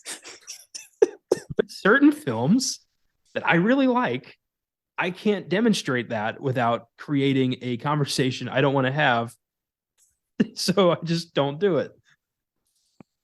Yeah, yeah, I know exactly where you're coming from, my man. And part of that is as you get older, as you get closer to 30 than you are 20, you're just kind of like, yeah, I don't want to look like a fucking douche. Yeah. At this point in my life, I'm like going out of my way to just avoid awkward and unpleasant conversations because I just don't have the time or willpower to participate in them. Yeah, and it's also like you know, I've watched enough Curb Your Enthusiasm to not want to be in those situations. I'm good. I'm good. I don't want to be Larry David. I don't want to be the guy who's like backtracking and always like, what is the point of this? I don't want to do it. There was one episode where he got in an argument with a guy named Hugh, and he was yelling at him, "Fuck Hugh," and I've adopted that. Just love that. Yeah, it's a great show. Fantastic show. But yeah, Fight Club. Outside of the what it's become, it's such a great movie. It is such a cool thriller, and Pitt and Norton are just so matched. They're matched so perfectly well. It's a great twist. The first time you see this, it's such a brilliant shock when you realize what's really going on here. And yeah, I'll defend this movie on like a podcast, but so I have time to like prep my thoughts. But in person, it's like I don't want to be the guy who's being like, "Hey, Fight Club's really good, and here's why." Because correct. Yeah, first impressions are important. Exactly. So like when I was like 15, 16, I remember I had this spiral, and I've always been obsessed with list making, and I found it not that long ago, and I was like, I need to fucking burn this motherfucker to the ground. I like the list of the 10 movies that I had were like Fight Club, Pulp Fiction, Gladiator, just dude movies, just bro, like I was like in a frat at fucking Texas State or something. You know what I mean? You know the guy. Like I've met the guy many times. Like exactly. That's why I said that school. Like I don't. I'm not that, and I don't want to be that. I can love those movies, and like you said, on my terms, and kind of have that conversation. I agree with you. I think it's like play on toxic masculinity, the satire part of it, the performances, the music, just how damn funny it is at times. Like when they're all supposed to go fight somebody. Like that scene is just so goddamn funny to me. I always get a real crack out of that movie or out of that scene. And then there's shots from Fight Club that have stuck with me like they're one of the most important things I've ever seen in my life. Like the tracking shot of Brad Pitt going to the bar with Tom Waits playing in the background, going out west. It's just like that is one of these shots that made me fall in love with movies. And that I have to care about that. I have to. Yeah, I love lines like when they're on the plane and Tyler steps up and he's like, "Now the only question is, do I give you the crotch or the ass?" Yeah, just good fun, good clean fun. Yeah, it's a great movie. I actually haven't seen Fight Club in a little while. I usually watch it maybe once a year, but I feel like it's been a couple. Yeah, and I'd love to go back down that road. Since we did the episode, I feel like I got it out, so now I'm good until I need to talk about it again. Yeah. And if in a perfect world, if I didn't have a job, I would have rewatched all of Fincher's movies and prep for this. But I have a job, and I have a 3-year-old child where I can't just be watching Fincher movies at any given moment. I kind of have to wait at nighttime when she's asleep because I don't really want to her walking in when a giant fucking dude is murdered in Se7en and there's gluttony written on the wall. Like I don't think she should see that. I do have a heart. Yeah, I got my own, I've got, if I didn't have 100 papers to grade and a thesis proposal to finish and a 10-page essay on African-American cinema to write, yeah, I would have rewatched all these too. Yeah. If we got paid to do it, yeah, I would have done it. But instead I watched like 5 of his movies. And that's what I could give. Any prospective sponsors out there, we will shill anything. I'm not kidding. Fantastic. Yeah, I swear to God. All right. Well, that leaves two movies. Number two is Seven. The two darkest. Yeah, Seven and Zodiac. Come on. Mm-hmm. Let's hear it. Okay. So for a debut, Seven is better than 90% of filmmakers' first films. It is one of the greatest serial killer movies of all time. It's Brad Pitt's personal favorite of his own movies, which I love that. And it's just so unforgiving and so painfully frightening. Like it's too real. The lengths this guy goes to prove a point. And you just like, you're along for the ride. You know, we're not going anywhere happy. You know, this thing's going to end with blood. And it does. And it's just like, when the credits roll, you're like, what the fuck was that? And I love that reaction to a movie. When I like stop breathing for like 5 seconds after a film is over and I'm just like lost in like incredulity of like, what was that?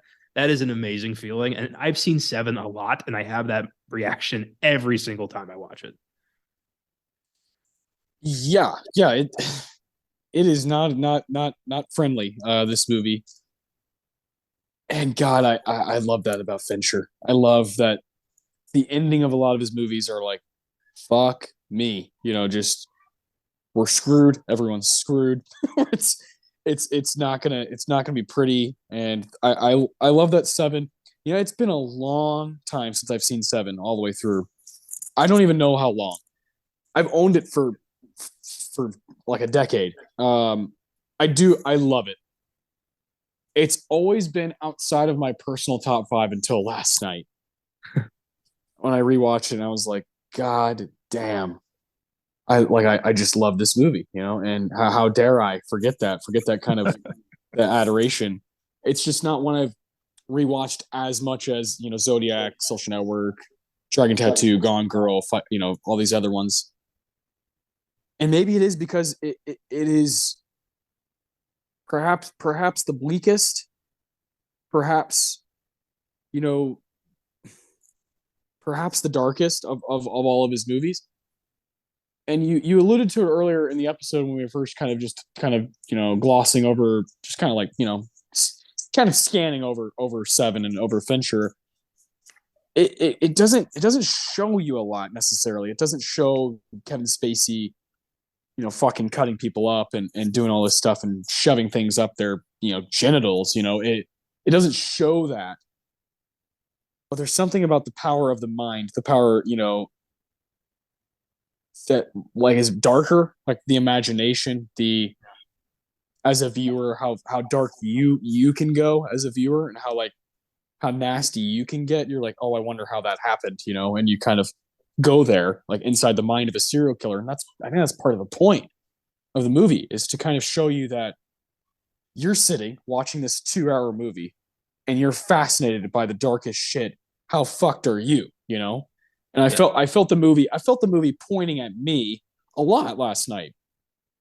And I think I've also stayed away from this movie in recent years because I have a hard time going back down the road of religion sometimes. Sometimes I love it. Sometimes I love like religious based movies. Sometimes I'm like, oh, I don't really feel like just going down that place in my mind. And like Seven took me to a dark place, as it does. Like that's what the point of the movie is. But I was just thinking a lot about the 7 deadly sins. I ended up, I had the Divine Comedy. I ended up like I have it here in my house, my apartment, and I ended up like last night at like 2 a.m. like reading some of it, and I'm just like, man, what am I doing? It was in that moment where I was like, you know what, 7 is better than I've given it credit for. I had it rated as an 8, a 4 stars on Letterboxd. I've risen it to a 4.5. It's a 9 out of 10 movie for me, very close to a 10. Like, how dare I, kind of abandon it. I have no problem with someone who says this is his best movie. I have no problem with it. It is a feat in itself. It's also got the most balls because it's him coming off of Alien 3.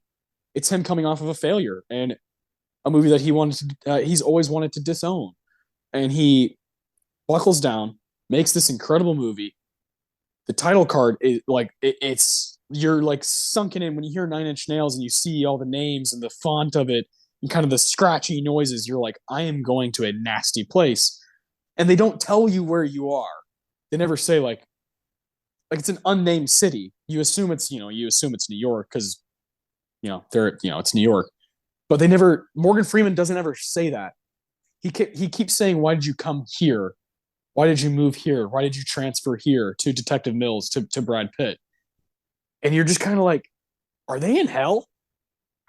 You're like, are they in their own personal hell? And it's just this loop of like they're never going to get out of it. Man, this is just a fantastic movie. 1995 is a great year, and the Oscars fucked it up so bad. Heat, Casino, Se7en, Before Sunrise. Like these movies are unfucking real, and you're gonna nominate Babe for Best Picture? Come on now. Yeah, it's a travesty. I haven't seen Babe, but I'm pretty sure the movie about the pig who wants to be a sheepdog is nowhere near this. God, this is like why I'm like, sometimes I'm like, why am I fucking doing this show? Because it's like, look at this shit. Like, come on. Like, and I get it. You want to have like positive movies in there, but you don't always want positive movies. You gave No Country for Old Men the win. You gave Silence of the fucking Lambs the win 4 years before this. It's like what's going on here? You guys just change. Do you change your rules every year? It's not like Se7en wasn't heard of. This movie did amazing business. People loved it worldwide, and it like catapulted Brad Pitt into a different stratosphere and really certified Morgan Freeman after doing like Glory and Driving Miss Daisy in the late 80s and Street Smart in the late 80s and then doing Shawshank Redemption and Se7en back to back. Like the dude's an A-lister. He become like the movie was a big deal at the time. I just like I don't get it. I don't understand. I'm gonna have more to say when we look at the ceremony because it's like, wow, they screwed the pooch on this one. Like this could have been a great Oscar year, like one of the best. If you do Se7en, Casino, Heat, fucking Before Sunrise, and like Toy Story as the 5 Best Picture nominees, like fuck me, that's the best group ever. You know what I mean? Like, goddamn. Yeah, man. This is the folly of the Oscar fan is like for every amazing ceremony, there's like 15 fuck ups. Yeah. Really sucks, and that's why I love that we have the rule of if it gets one nomination, we can talk about it on this show. And like last week we did Endgame, 1 nomination, and this week we're doing Se7en, 1 nomination. I mean, we have to make that rule, otherwise we'd be screwed. If it had to have multiple accolades and whatnot, we'd lose out on so many amazing movies for this show. And part of we don't really, a lot of the time we don't even talk about the Oscars on the show. We usually are like highlighting individuals or years or whatever, just we're kind of using it as just like this table setting thing. And the table is fucking decorated by you and I, and we're the ones putting the placemats down, putting the fucking forks down, getting the fruit out, the fake fruit bowl, and we're the ones putting down the food so we can eat, and Se7en's a great fucking plate of food. Damn right. Yeah. I see this as, we just need something. We need any film to get in the door. Once we're in the door, anything could happen. I like exactly. Yeah, man, Se7en fucking kicks ass. So we'll come back to Se7en obviously in a little bit, give it awards. But Zodiac, number 1. Come on, just 10 out of 10, fucking perfect movie. Zodiac has everything you want from a David Fincher film. It is a brilliant story. It is terrifying. It is unforgiving. It's bleak. It's about obsession. It's everything. And the scariest part is, A, this happened, and B, it was never resolved. We never got the guy. And, it really fucks with you because as you know, with film, a certain amount of closure is usually expected. You're like, oh, the bad guy lost or something happened. You get to go home feeling relatively, like you accomplished something. With Zodiac, you always feel he leaves you wanting more because there's nothing else left. Like there's nowhere else to go after that. The guy, he got away. The Zodiac killer got away with it, and that's terrifying. I also love how how painstakingly accurate this film is in the way it depicts the murders. I mean, holy shit, man! Like that is terrifying. Just like the murder of the couple in the park, when they just see some guy coming up in a black hood with a gun, and they panic and chaos ensues. Or the taxi cab murders. Like this is how it went down. This was just some nut job terrorizing San Francisco for years until one day he just stopped. Mm. And I mean, we don't like to think that people are capable of shit like that. But when you look at a movie like this and you realize that all of this happened and there's a man out there, probably a man, who killed all these people and has been laughing about it forever. If he's still alive and he's out there, I bet he owns many copies of this movie. And I bet he watches it and is like, ha, that's me. I did that. Yeah. Yeah. And you pinpointed why it's my favorite and why this and Social Network kind of sit at the top for me with Fincher. Is the ending is kind of like, wait, what? Like, even with Social Network, you're just like, okay, there's more to the story. It's like, yeah, because it's still going. With Fight Club, Se7en, you rely on that twist at the end. And the first time you see it, you're like, this is the greatest fucking thing I've ever seen in my life. But when you rewatch it, you're like, obviously, Kevin Spacey's coming. Obviously, that Edward Norton and Edward Norton and Brad Pitt are the same person. That's coming. Still great getting from point A to point B. With Zodiac specifically, you're Robert Graysmith. Like you are with these guys trying to figure everything out as it goes along.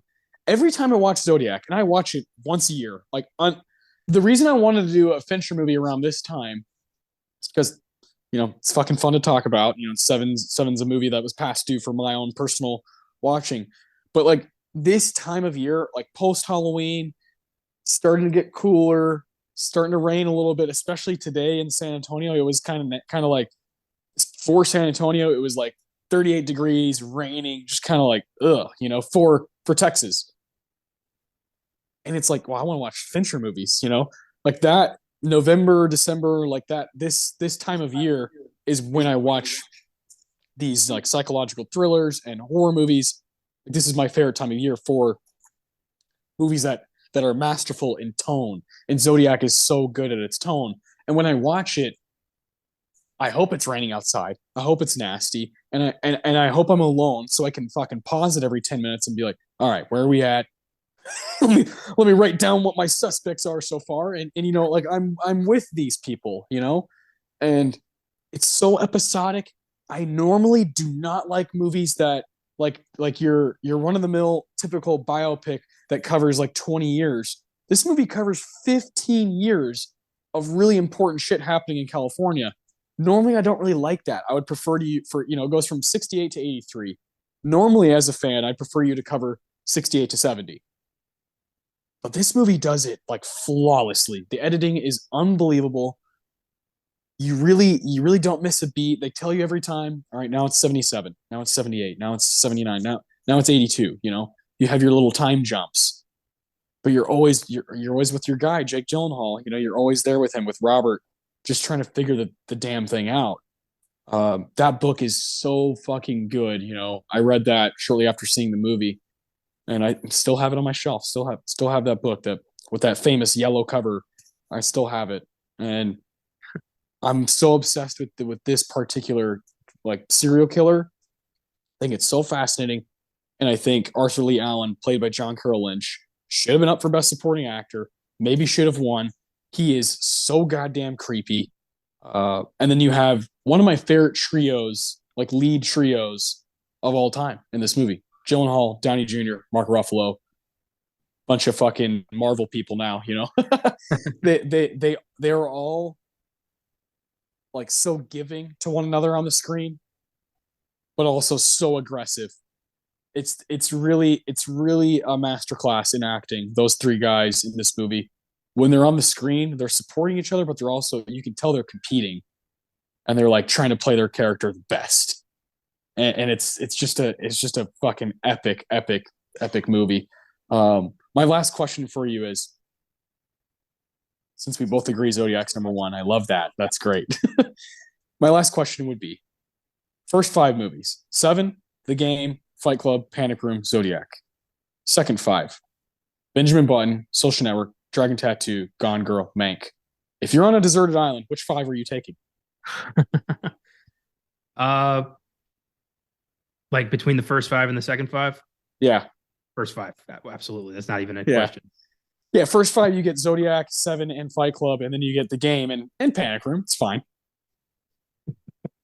The second half, you're taking the overly long Curious Case of Benjamin Button, the epic Social Network, uber dark Dragon Tattoo, Gone Girl, and Mank.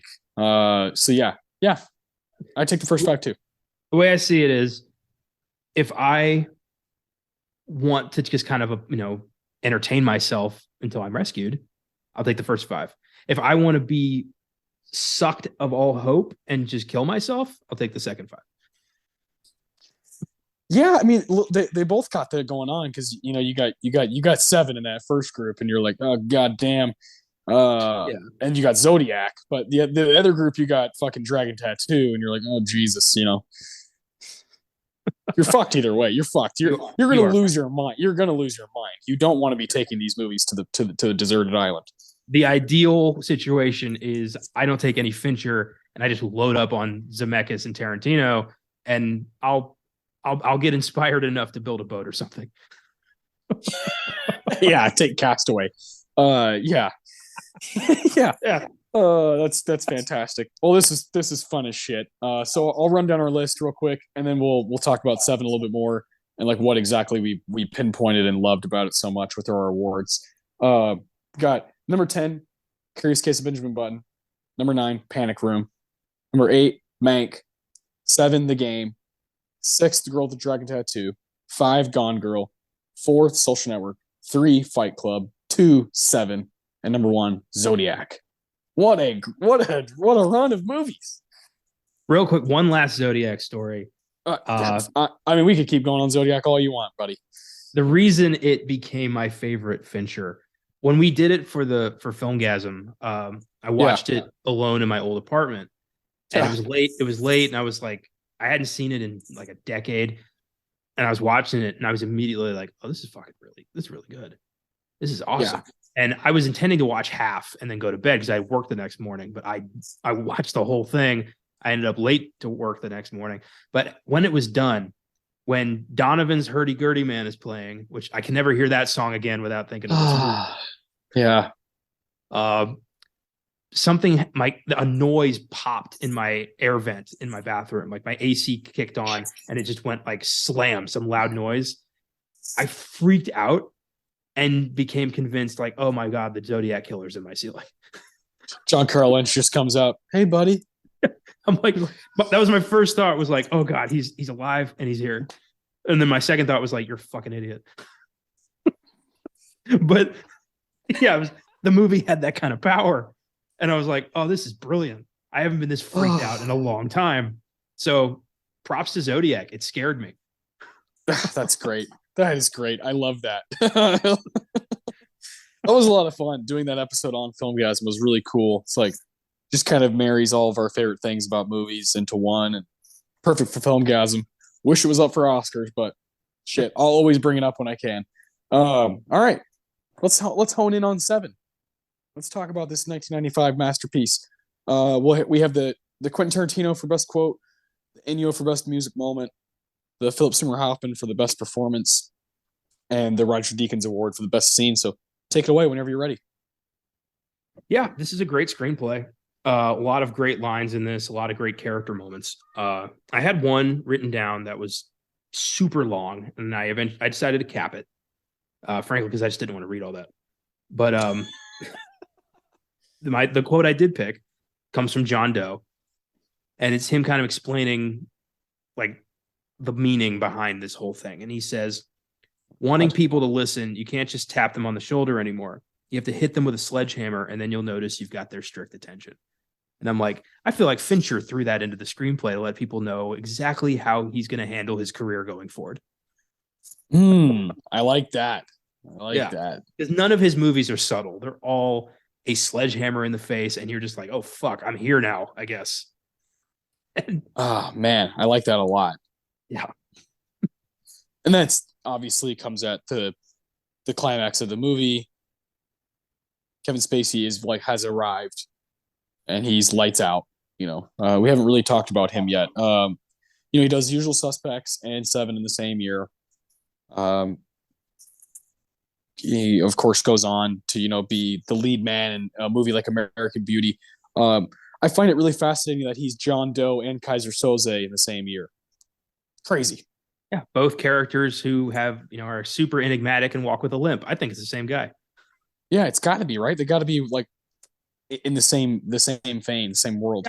After he got away from the manhunt with the cops, made him lose his mind. So he went to New York and started murdering people. Yeah, I don't know.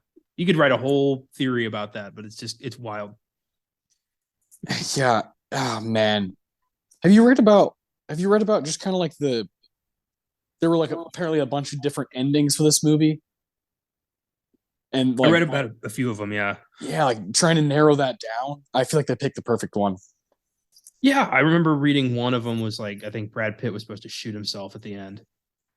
Yeah. There's one where Morgan Freeman like sacrifices himself so that like the project is incomplete.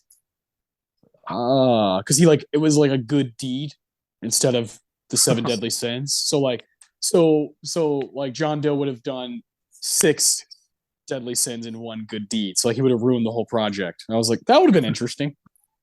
That would have been. I like that. I think seeing John Doe pissed off because that would have been great. You'd be like, God damn it. My master plan.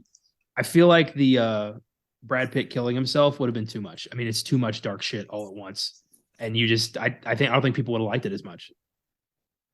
I think it's perfect. I remember my favorite ending was the one where Gwyneth Paltrow's head is not in the box. It's actually like a head of lettuce, but before Somerset can tell him that John Doe's lying to him, Mills kills him. I love that too. Yeah. So he fucks himself. And I'm like, that would have been a cop out, but also interesting to kind of look at. Yeah. It would have aged differently. I mean, it changes everything, because it's also an incomplete 7 deadly sins. Become wrath. I chose a bit of dialogue between Mills and John Doe. I mean, once Kevin Spacey comes in, you're like, okay, this movie's gotten kicked up to another gear. I like the phone conversation they have. Kevin Spacey's voice alone is just so haunting, and this is the killer. You hear him talking, you're like, yep, that's the guy. So David Mills, Brad Pitt picks up the phone and says hello. John Doe says, I admire you. I don't know how you found me, but imagine my surprise. I respect you law enforcement agents more every day. And Brad Pitt says, well, I appreciate that, John. And John Doe says, no. You listen all right. I'll be readjusting my schedule in light of today's little setback. I just had to call and express my admiration. Sorry I had to hurt one of you, but I really didn't have a choice, did I? And then he says, you'll accept my apology, won't you? I feel like saying more, but I don't want to ruin the surprise. Then he hangs up the phone. And you're like, oh, God. and earlier in the movie, after the first two murders, Morgan Freeman says, this is not going to be a happy ending. Like he tells the audience, you're fucked. We're fucked as characters, and buckle up. I love that bit specifically because he sounds so excited. Yeah. He's like a kid on Christmas morning. He's like, I can't wait to open my presents and see what Santa got me. It's like, Jesus, man, that's a fucked up, terrifying way to introduce our bad guy. He's just so gleeful about this whole thing. He's like, I'm playing a game and it's so much fun. Oh my God. Yeah, that was great. Brilliant stuff. Also, what's brilliant is the music in this movie. Mm. Howard Shore, one of the guys, one of those dudes who you recognize. He's done so many amazing movies. I kind of forgot he did this score, and I was watching the movie, and you see his name, and I was like, oh yeah, fuck, like, all right, Howard Shore, little score action. I love that. I've come to appreciate the score more and more as I've gotten older. Music's quite important to filmmaking. So there's that. There's also some good needle drops. So let's hear what you got. I did go with a needle drop. So did I, which is funny because I love Howard Shore. I know. Yeah. I love how you talked up Howard Shore and then neither of us went with Howard I Shore. thought you would have Howard Shore. I should have asked you first. That guy rules though, right? He's amazing. I went with the opening credits. Me too. 9 Inch Nails. Closer. Yeah. Come on. It's so unnerving. And like you said, it is like a descent into hell. It's like, this is the mind of John Doe. Like, that's our glimpse into his mind. And it's so bleak and dark and frightening. And Closer is such a great song to just use for that. Closer to God is like, I mean, come on, man. And also, knowing Fincher's future relationship with Trent Reznor and Atticus Ross, it's like, this is neat. It's like, this is probably where they first, their first collaborations right here. So Fincher does not forget those who helped enhance his films. That's partly why I chose it. I do love it. I think it's an awesome song. I love 9 Inch Nails. I've always been a fan of theirs since I was a teenager. But it is that kind of foreshadowing of, oh, these guys have this relationship. He does their music videos. He directs a lot of their music videos. They clearly have a cool bond. And then Trent Reznor, like David Fincher, helps Trent become like the ultimate version of himself by doing compositions, doing his own scores. And like I love bands and I love rock music and I love weird experimental shit like 9 Inch Nails. But there's something about becoming a composer that gives you this whole different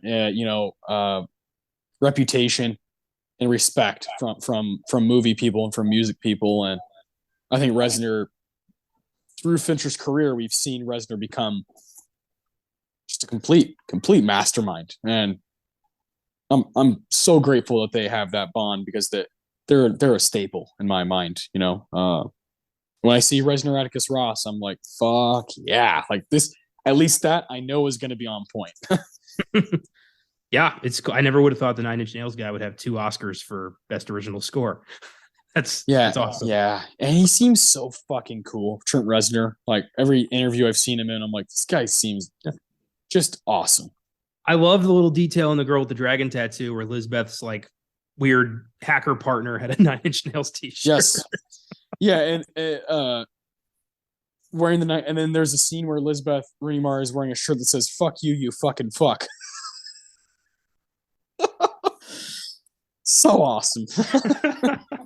Jesus Christ. Yeah, that's cool. I had a feeling we were going to have overlap at least once. So, yeah. Okay. Well, Philip Seymour Hoffman Award. Who won the movie for you, performance-wise? Well, it's tough because I don't like this guy because of his later actions in his life. Yep. But Kevin Spacey really outdoes himself in this movie. It's so subtle, but he is just mind-numbingly evil. I mean, the way he holds himself, the small little smiles, the way he talks about humanity with such disdain, and of course, everything he does. But just his presence, he's like a demon come to life. He doesn't feel like a human being. It's so terrifying, and he is amazing in this. I got to give him props. Regardless of who he is as a person, he is a phenomenal fucking actor. Innocent? Is that supposed to be funny? Oh, yeah. Yeah, no arguments here. It's not who I chose, but I see it. I get it. The movie becomes what it is the last 30 minutes because of him. The scene in the car the dialogue between those three guys is like, wow, this is the screenplay. You know, I've seen this screenplay before. Like I've at some store I saw it. Should have bought it. I should have fucking bought it. Right? You know, it was one of those kind of cheaper ones that was just fucking stapled together, but like it looked cool and it was and you know 25 fucking pages of it is that scene. You know, is the scene a huge chunk of the screenplay, a huge chunk of the words that were put, you know, pen to paper were for John Doe, for Kevin Spacey, and for Brad Pitt to kind of be the fucking moron that he is. You're just a fucking t-shirt at best. You know, and then Morgan Freeman occasionally comes in with the kind of like, no, I see both sides here. You know, he's kind of like a mediator in a weird way. But God, Spacey in that scene, like really, really blows your mind, you know? And you know, I decided to take a souvenir, her pretty head. You know, you're just like, oh my God. Dude, when he's like, when he says that she was pregnant and he's like, oh, he didn't know. It's like the smile. Oh my God. Yeah, become revenge, become wrath. Yeah, it's Kevin Spacey just batting 1,000. This mid to late 90s Kevin Spacey is one of the best actors like ever, as far as I'm concerned. And I hate saying that. I hate really talking about him, but there's a lot of individuals that we've kind of respected their work while also kind of being like, fuck that guy. It's a hard place to be. It's annoying that we have to do that, but we're obsessed with movies, and the movie industry is a dark motherfucking place. And like, I don't know, we have to just put up with it, and it sucks. And I just can't deny. I can't deny John Doe as a character. I can't deny that Spacey just completely knocked that character out of the park. I totally get why you chose him. See, over the course of this show, you know, I've become more comfortable talking about like the darker side of Hollywood. You know, these individuals who heinous shit and taint these films, because I know where I stand. I know what I believe in. I know what I care about. I know what I value. So that's never going to change. So I'm comfortable now. Yeah. Just kind of like, fuck that dude. And so, you know, that's just what it is. Like he doesn't really have any respect from anybody anymore. But there was a place and time where he was that dude in the late mid to late 90s. I chose the guy that the movie starts with and the movie ends with. Mr. Morgan Freeman. First shot is him. Second, last shot of the movie is him. He's lights out. This is his movie. Like, I think a lot of people want to call it a Brad Pitt movie, or you know, and Kevin Spacey really steals the show at the end. This is really a movie about Somerset, about him trying to pass the torch to this fucking moron who doesn't quite get it, who doesn't really know what this job is all about. And he's got one last job, toughest job of his whole career. You know, it's about him. It's about Somerset. And not only that, but Morgan Freeman is a fucking superstar in this movie. As I've gotten older, I've come to realize there is no one like Morgan Freeman. There is not one person in Hollywood, in the history of Hollywood, that has been able to capture what he captures, not be able to depict characters that he depicts. Like, he is singular. He is a one-of-a-kind dude. And this might be his best. I'm talking about, you know, comparing it to Shawshank and stuff. This might be his best performance ever. It is so graceful what he's doing in this movie. You have Brad Pitt really trying really hard. That's part of his character, right? He's like real shaky and always moving and always doing stuff. And Morgan Freeman's like, he's like the duck. His legs are going like this, like pa pa pa pa pa pa underwater, but we don't see that. Above water, it's just a duck just fucking just sailing, just smooth sailing, you know? And that's Morgan Freeman in this movie. He's just like, man, how does he do it? You know? And when I watched it last night, I was just enamored by him. I love that dude to death. He also does something that no one can do anymore, or no one has been able to do for like 60 years. Motherfucker looks like Humphrey Bogart as a detective with the fucking hat on and the suit and the tie. No one can pull that off and look cool. Morgan Freeman looks fucking cool in this movie. I love him so much in this. This is probably along with Shawshank, this is to me his two Hall of Fame performances. Damn. Yeah. I got nothing to argue with there.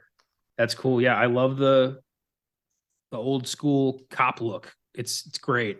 And I just realized this is the ultimate like 1 week from retirement movie. Oh yeah. Oh yeah. It really is like, really? This happened a week before he was done. It's kind of like no way, but it's awesome. It is. He's fantastic. And yeah, I do love just how, the little moments where like there's the cracks form and John starts getting to him. It doesn't happen a lot, but it does happen where he just kind of is like, shut up. And like, he lashes out a bit. And those are, John knows exactly which buttons to push on everybody. Yeah. It's fantastic.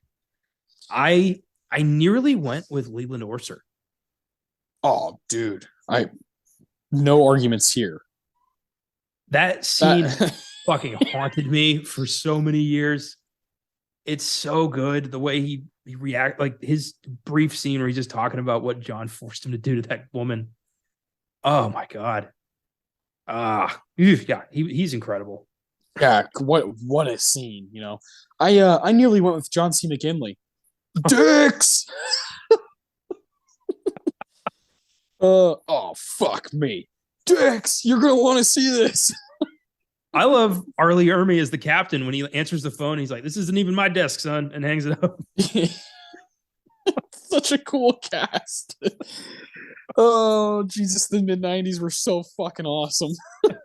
Can't believe this is the year we were born, Like there's some great fucking shit that year. We're as old as 7. That's great. Yeah, really cool. 27 years old, this movie, and just aged like fine wine. It's only going to get better. It's only going to affect more and more generations. This is another one of those. I love the time and place where, like, there's no iPhones. You gotta really do shit here as a detective. You gotta like really dig into stuff. You can't just be reading shit on your phone. You gotta go to the motherfucking library. How about that for culture? Microfiche. There's like when John calls them, and I love when Mills is like, "Shut up!" Like and because he's got to find where the phone is. So like, good. We don't do that anymore. You couldn't make this now. It's not possible. If Se7en were made today, it'd be some stupid motherfucking like HBO or Netflix mini series that I would just avoid for the rest of my life. I swear to God, unless it was David Fincher. Then it'd be a Netflix miniseries. Yeah, it would have to be Netflix. Yeah, it'll be pitched. I'm sure at some point. I'm shocked it hasn't been. I'm shocked, or it probably has been. Hasn't quite worked out. I am shocked. I'm shocked. There's not a 7-part, 7-episode miniseries based on 7. Like, I'm shocked. 1 sin per episode. Yeah, I bet because Fincher's, he's not a sequel guy. He's a one project and done kind of guy. I bet he's got a tight clause on all these films. Like, don't you fucking touch my work. Especially 7. Like, it just does not. It does not need to go to a different era. We do not need it now. We don't need fucking like. I don't even. We don't need like Adam Driver playing, like Brad Pitt's character. Like, I love the guy to death, but like, we just don't need it. We don't need it. It's so mid-90s, but also feels like it could have been made last year. It has that quality to it. But then you look deeper into the movie and you're like, it is 90s. Like where people are still smoking. Everybody goes to eat at the fucking diner. And there's no cell phones, and like all those things just kind of like add to the charm of this movie. Yeah, I agree. Let's before we move on. So you picked Spacey, I picked Freeman, obviously Brad Pitt. Some people would have this as their favorite, like one of their favorite roles of his. Do you think he's like putting in a Hall of Fame type performance, or where do you see it like amongst Pitt's work? Oh, I think this is one of his best. I think this is the movie where people really got to see what kind of actor he is. I've always believed Brad Pitt is a character actor trapped in the body of a movie star, and oh, what a cursed life he must lead. But 7, like, especially at the end when he's, he finds out what's in the box, and when he's got his gun pointed at John, and you just see the rage and the pain fighting in his head. It's so great. He just like randomly stops to cry and then forces his eyes back to the gun and then goes back to cry. It's a man psychologically snapping in half. and it's so believable. This is one of his absolute master classes. Yeah, and I heard one of my favorite podcasters talked about Pitt. I can't remember. It was a few years ago. He was talking about Pitt and talking about him in this movie, and he was like, he also does 12 Monkeys in 1995. So yeah, he really was showing his range. He was saying that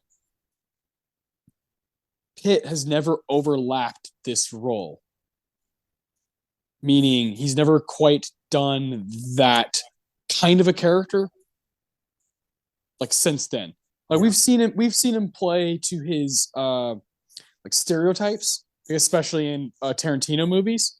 And we see him kind of play to that and play off of that and play off of like how hot he is. But like in Seven, like there's a scene when he goes home to his apartment and it's when Somerset is coming over for dinner and he's like, "How are the kids?" And he's talking about his dogs. And he goes over to the dogs and he's like, just fucking like a boy, just like a little dumb boy. And he goes in there and he like gets on the floor with his dogs and he's like, just, and he's just kind of like a moron. Like he's like, he's like, goddamn fucking poetry, and like throws the book at the windshield and like, he's just like, I don't want to fucking read, he's just like a bumbling moron in this movie. We haven't really seen him, he does like, fucking Tree of Life and shit, like Moneyball, and Glorious Bastards and Once Upon a Time in Hollywood. Like he does those kind of roles. I feel like obviously the quality of this movie is on par with all of those. But I feel like we've never seen Pitt. Like I agreed with this guy that said that. He's like, I don't think we've seen Pitt like trace back. And that's like why it's one of his most special roles. Because he is, like you said, proving that he's an actor. He's coming off of, like True Romance and Interview with a Vampire, and it's like he needed this. He needed this like starring role, lead role to get what he got after. Everyone has to have that at some point. And for Brad Pitt, it's Seven. Like he showed some fucking range. I feel like a lot of actors don't overlap the work, like the role that people started paying attention to, because they're in, like they don't have to prove themselves anymore. Okay. Now they can explore other aspects of their craft and get to do different stuff and stuff they want to do because they're already in the club. They don't have to show any more ID. Okay, I like that. Yeah, like I think of like DiCaprio with What's Eating Gilbert Grape. He never did anything like that again, but everyone was like, "Who is this kid?" Yeah, and he's going to be a star. Yeah, had that quality to it. I love that. I know you love actors as much as I do, so I love kind of looking at their careers, kind of, especially these guys, a Brad Pitt or a Leonardo DiCaprio, where we've literally seen everything they've done, and you just kind of follow it and critique them or praise them. And with Brad Pitt, I'm usually praising him. He's never really the weak point in any movie I've seen. Fantastic. Awesome. Yeah, good shit. All right. Well, yeah. So I definitely thought about Freeman. I thought about Pitt, and I thought about Kevin Spacey. To me, that was, and I know you're not a big Gwyneth Paltrow fan. I think she's pretty damn good in this movie. She's not in it a lot.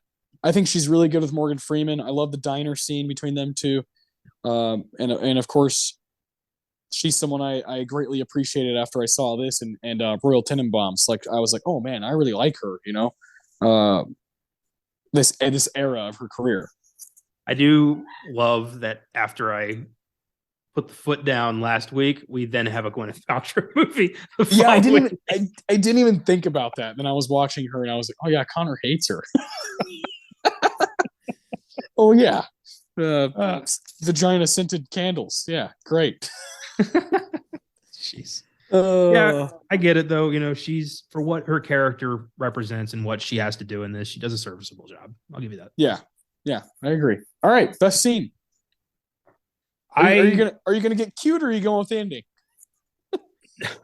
Honestly, after 46 episodes of Beyond the Bad, I can't hear the phrase "what's in the box" without thinking of goofy letterbox shit now. So it's ruined. Oh, that sucks. I mean, yeah, I chose something else. I got fucking cute with it, but I mean, the ending is great. It's a great ending. It's like the first time you see it, you're genuinely shocked and it just hurts. And then every subsequent viewing, it hurts even more. It really is. It's a wound that won't close. And those are brilliant movies when you get one of those. Mm.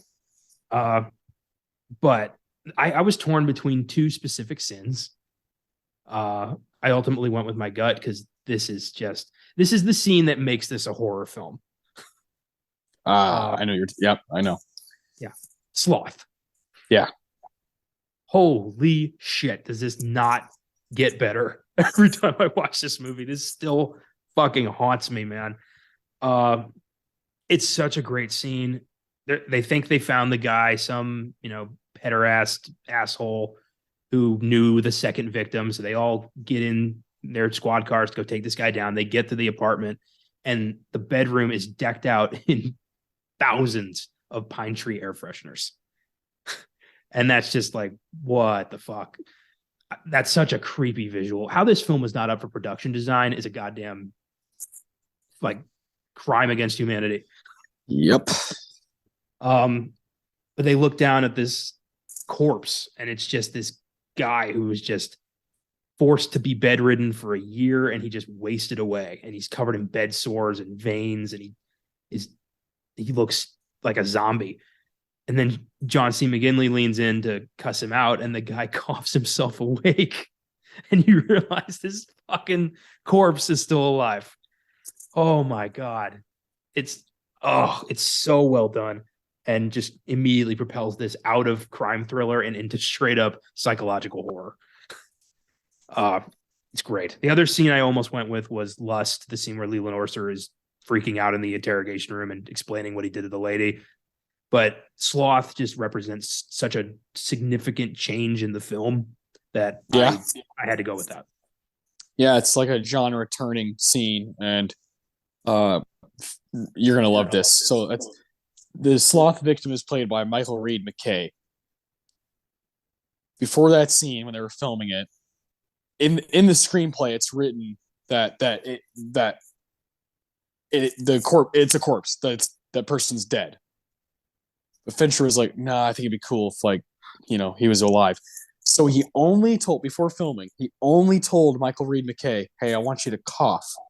So all of those SWAT, like Johnson McKinley and all the SWAT team, that's a real reaction. Oh my God. That's fucking amazing. I didn't know that. Wow. That's that Kubrick shit. Yeah. Oh like I'm gonna fuck with my cast real quick, like just ruined all of them, Yeah.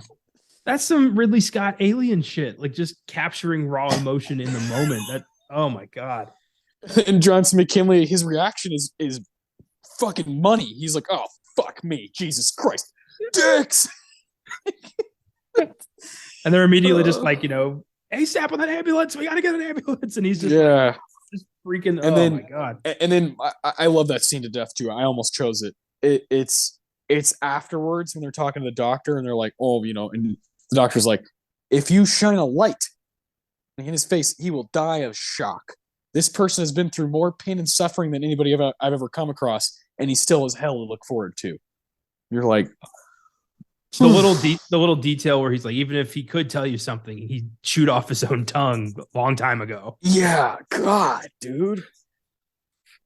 I can't imagine a worse hell. I really can't. Like that might be the most painful image I've ever seen in a movie. The implication of everything that guy went through. My God. Yeah, fucking A, man. Ugh, yeah, and this goes to like one of my favorite quotes from the movie is when Morgan Freeman is talking about when Somerset is talking about John Doe, and he says, he's methodical, he's exacting, and worst of all, he's patient. And like the sloth murder shows like true patience as a serial killer of they're not dead. They're going to be, like they're slowly getting there.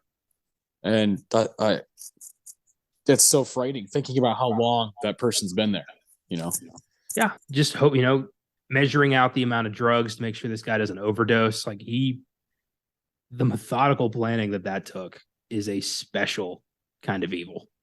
Yeah. Oof. It's a like puppeteer kind of evil, a Satan, a Satan, fucking, what do you call it? A wannabe Satan, basically, controlling their own hell. It's really, really crazy. Playing God and the devil at the same time. My favorite scene of the movie is the chase scene, the epic chase scene. And, they've figured some stuff out, and John Doe is on the move and opens fire at them and has a chance to kill Detective Mills, Brad Pitt, but doesn't, because he's like, I'm not done with you. You're part of my project. It's just a brilliant scene. The production design there is really good, and then you have like incredible camera work, incredible direction, going from inside to outside into the rain and on the little stairwell and going outside and running through traffic, and it's just it's one of those kind of, God damn, I wish I did this for a living. It's one of those movie moments. I love chase scenes. I love one-on-one, like mano a mano. I'm coming for you, but I'm coming for you. So you're fucking, you got something planned out, and he hits him with the tire iron. It's one of those things where it's like, I wish I knew how to do that. I wish I knew how to make movies. I wish I knew what it took to do this. And I don't have the heart to make Seven, but it'd be a lot of fun to be on set for that particular scene. I've seen Seven a handful of times. I haven't seen it in a few years before last night, but I do know every time I do watch it, if I'm sitting down, I definitely lean up a little bit during that scene, or I get to kind of the edge of my seat, that kind of feeling. It's a sensation of, I'm watching filmmaking. I'm watching someone at work here. And Brad Pitt is so good in that scene, like so good. The physicality of it, the kind of shadowy John Doe. We don't see Kevin Spacey. It's just brilliant. It's just fucking amazing. From the get-go, when they get to his apartment and he starts walking down the hallway, and they're just like, hey, hold up. And then he just pulls the gun and starts shooting at them. That little, like, almost Clint Eastwood Western standoff moment. Yes. Like, and then it's just hardcore from there on out. That was great. Right. Yeah. This is 3 years after Unforgiven. So Morgan Freeman's like, God damn. Yeah. You mentioned that like you don't have the heart to create Seven. And when I was watching this, like, I'm not gonna lie, like, it's a little discouraging as a a writer, as a creator. I will never write a character as evil and as sadistic as John Doe. Like, I know I don't have it in me. Like, to go to that place, I don't have it. And I'm scared by those who do. Oh, that's a interesting thought. It is frightening. It is frightening that someone did come up with this in their mind, and it's another little kind of, when I was doing like kind of half-assed research, I do this every now and again for like episodes I get super amped up about. I ended up, not even on purpose, but like I just end up reading weird shit about these movies, and I'm like, oh, that'll be fun to bring up.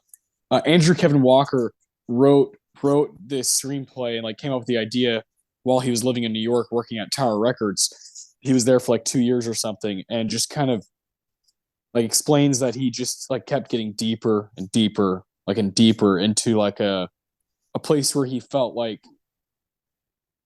I gotta stop, but I can't. It's like one of those like things that happens to writers every now and again, where you're like, I got something really good, but it's really fucked up. And if I go there, it's probably going to damage me, but it's probably going to be really good. And that, like, I don't have that. I just don't have it. Like, maybe there's one day, maybe there's something at some point in my life that'll happen where I'll be like, I have to do this for my own, so I can go to sleep at night. Yeah.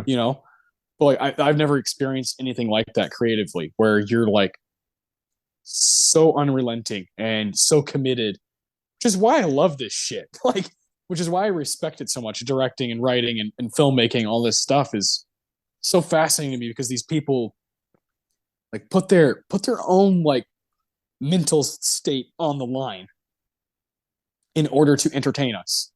It's to me, it's admirable. Well, I wonder how much of it is to entertain us versus I got to get this demon out of my head. And yeah, that's damn right. And in turn, they're like, I hope people like it. Yeah. Because goddamn, I'm ruined. Yeah. I had one of those once. I had a vicious nightmare that was plaguing me that I had to turn into something just to get it out of my mind. And it kind of worked, but I feel like I could go back in there and build that story back up in a different way, make it beefier. But I'm also like, do I really want to go back in there? Yeah, exactly. Yeah. No, I'll get ideas that come to my head. Like if I'm just fucking, at work, and then I'll be like, I need to talk to a friend about like sports because this is bad. Like I got to avoid, like shun, shield yourself away from going to like a really nasty place. Yeah, I don't know. I think it's really fascinating, and I wish I was more disciplined in setting aside time to like shut everything off, turn my phone off, like do that whole bit, and just kind of dedicate hour or 2 hours to just like go there, see what happens, Yeah. and like see how dark it gets or how like good it gets. You just never know like what you're gonna get if you really really open all the doors in your mind and just kind of figure it out. Which is why like you and I respect writers a lot. Like good ones that we really relate to. And this screenplay, this movie, flawless. It's a damn near it. I'd call it a masterpiece. I'd call it one of Fincher's masterpieces. I think he has multiple, and I'm glad we got to really talk about it today. This has been a fun episode. Yeah, this has been great getting to just kind of unpack this waking nightmare of a movie. Yeah. Yeah, this is great. Yeah. Do you listen to Iron Maiden? You listen to Iron Maiden, right? Oh yeah. So today I was listening to, Seven Deadly Sins, seven, on the way to work, I was listening to Iron Maiden. Just like, God, I just love this shit, and like that's another guy, Steve Harris, the bassist of that band. Like he's the one who writes a lot of the lyrics for that band. It's like, how do you go to these wacky places and these weird, dark, nasty, grimy places to write these kick-ass songs? Like, I love it. Yeah, it's being creative is a gift and a curse because you're able to, create art from nothing almost like, music, stories, movies, painting. But I feel like you sacrifice quite a bit of yourself and your mental health. And I wonder, in the end, is it worth it? And I guess it really depends on the artist, but I wonder about that because I've written a lot, and some of that stuff I've had to sacrifice some decisions for, and I've chosen the art, and I often think like, should I have thought about that more? And I don't know, maybe not. God damn, man. That's fascinating. Such a fascinating thought. Yeah, you write like way more than I do. I used to, and one of the really discouraging things that happened for me and like really damaged my like ego or whatever is I had written, I don't know, like 40,000 words of this book I was trying to write, and it was a lot about like my last like couple months while I was living in Romania, and kind of like the initial months when I came home, and like how vastly different they were, like how vastly different I was as a person, and just how like completely lost I was for a good couple years. And this is what I was speaking about, when I was talking about 2014, because that was about a year after I had come back. I was just such a lost person, and I had some good stuff in there that I like needed to write about, but I also felt like could help somebody. And it was like one of those things where I was like, I feel like there's people that like would, not a lot, but I feel like there are people who would understand what I'm trying to say here, even when it got kind of dark sometimes. And I lost all of it. And I was like, Just it was Shit. my fault. It was my fault. I was writing it like on fucking Word, and the computer I had like just crashed and just was a piece of shit. I was writing it on a laptop, not thinking, I just started doing it. And then it became this thing that I was like I got addicted to, and I was setting aside a lot of time each day to write. And after that, I was like, well, fuck me. I don't really want to do that again. And so I've always run the other way when I'm like, oh, I should write that. And I'll come up with like all these ideas, and I just run away from it. I wish I wasn't such a goddamn pussy. I wish I wasn't.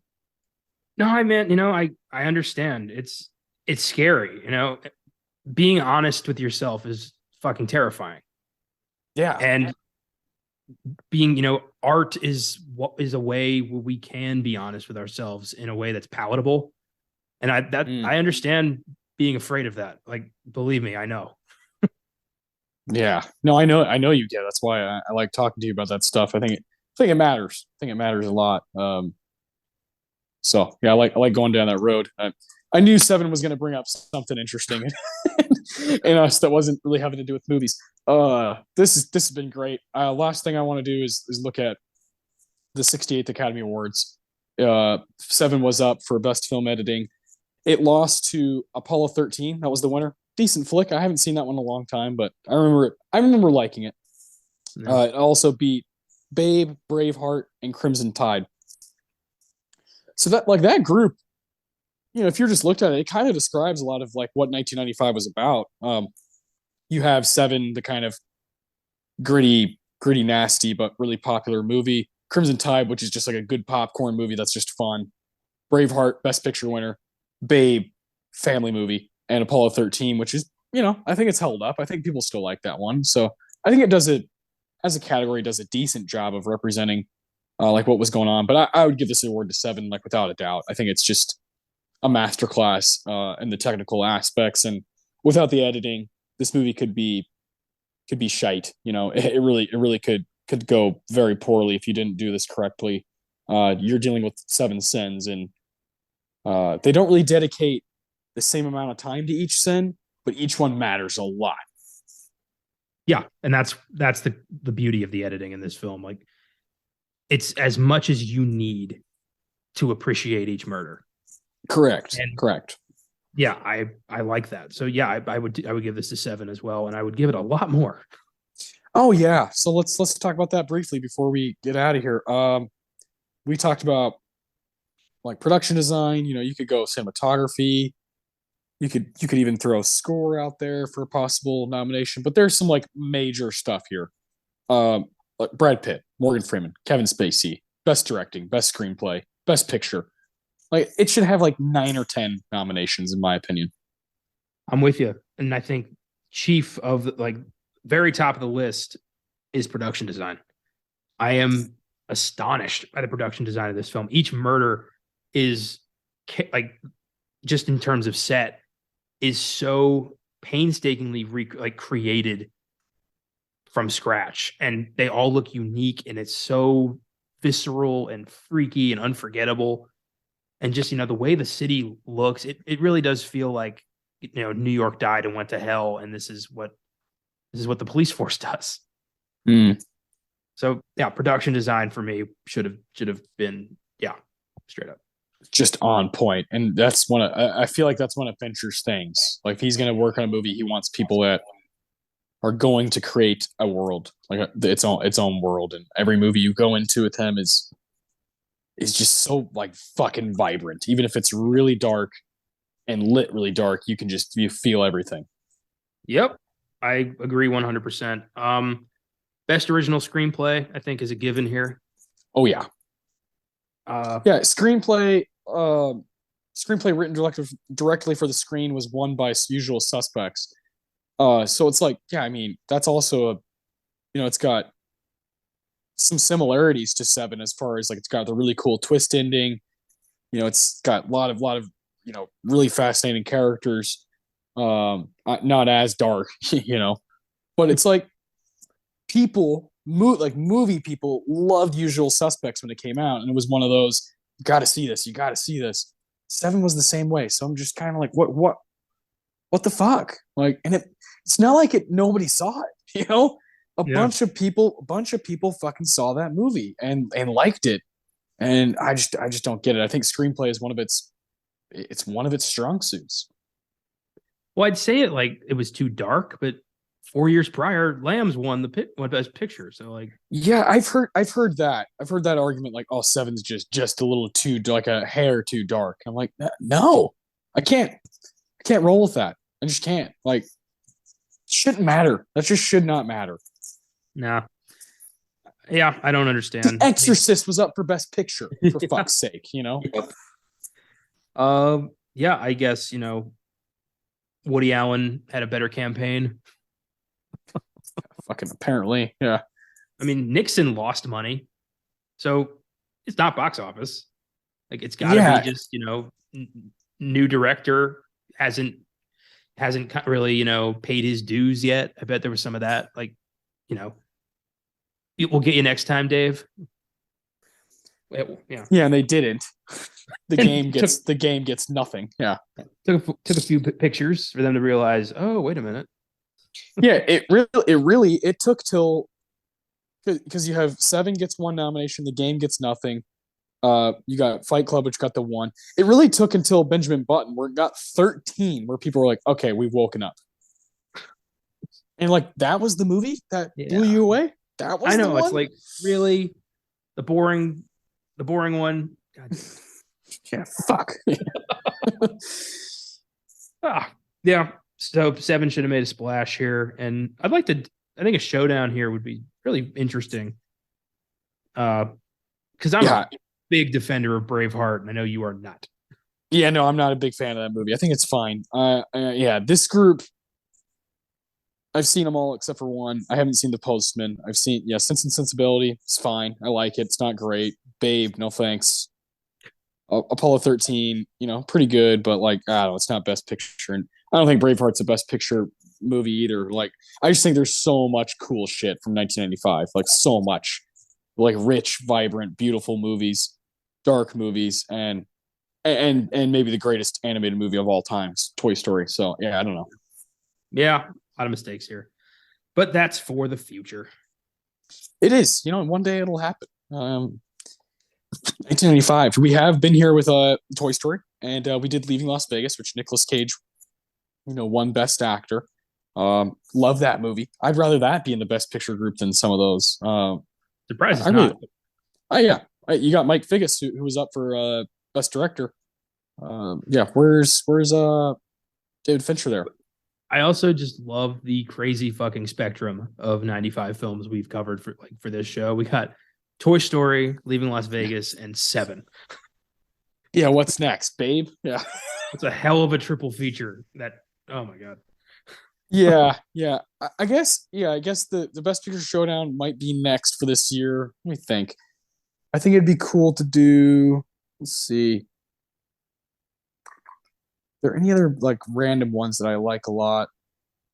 Let's see. No, I'm not a Pocahontas fan. No thanks. I like the American President. Oh, that's such a good movie. I love that. There's fucking Batman Forever. Very nice. 12 Monkeys up for best costume design. Mm, Yeah, I'm not a crazy fan, but it would be an interesting one. Waterworld is up for best sound. Waterworld. I think Dead Man Walking would be very interesting. I've always wanted to see that. Yeah. Outside of doing Braveheart proper and doing a Best Picture Showdown, yeah, that's probably my number one choice. Cool. And I do really like Apollo 13. So options. Yeah, no, yeah. So if we do Best Picture Showdown, then we get to knock out Apollo 13 and Braveheart. So there you go. Be a nice way to talk about both. Yeah. Anyways, this was a blast. I can't wait. Next week we do have a Best Picture Showdown, so I'll talk about that in a second. But on Wednesday, we're going to properly honor a fallen fucking hero, Mr. Kevin Conroy, the definitive voice of Batman for Connor and I, and for a lot of people out there. So we're going to be doing Batman Mask of the Phantasm on FILMGAZM gonna really dig into what he did with the character and how awesome he was, and just talk about a really good fucking movie. It's just Yeah. that movie's lights out. And then on uh, Beyond the Bad on Friday, Airplane 2, just not good, but it's also not terrible. It's somewhere in between. And it's trying to follow up, one of the definitive comedies. So really tough shoes to fill. That'll be an interesting episode. And next week on this show, we are doing a Best Picture showdown on the 2002 movies, which is where Chicago won Best Picture. It beat, let's see, The Hours, Lord of the Rings, Two Towers, The Pianist, and Gangs of New York. yeah, I keep forgetting the fucking Scorsese picture. Yeah, Marty Scorsese, who I think just had his 80th birthday the other day. Fucking bonkers. That's kind of makes me sad because like these guys, these legends they don't live forever. They don't work forever. So it's like you gotta appreciate the dude while he's here. So it'll be fun to go down that road, man. I haven't seen Chicago in like 6-7 years. And this is one of those movies that I remember watching the Oscars at home, and my parents were like heavily rooting for Chicago. I remember that still to this day. I was 8 years old when that Oscars ceremony went down, and I had no idea what was happening. I just liked Lord of the Rings, and that's what I was pulling for. But I remember my parents were very happy when Chicago won, so I'm kind of excited to go back and revisit it myself with the lens that we have here on Oscar Sunday. So it's going to be an interesting showdown. It's an interesting group of movies, and we always get a lot out of those showdowns. So I'm excited. But we're going to get out of here. You guys follow us on Twitter, Instagram, and Facebook at FILMGAZM. Check us out on our website, filmgazm.com, and keep watching movies, and we'll see you guys on Wednesday.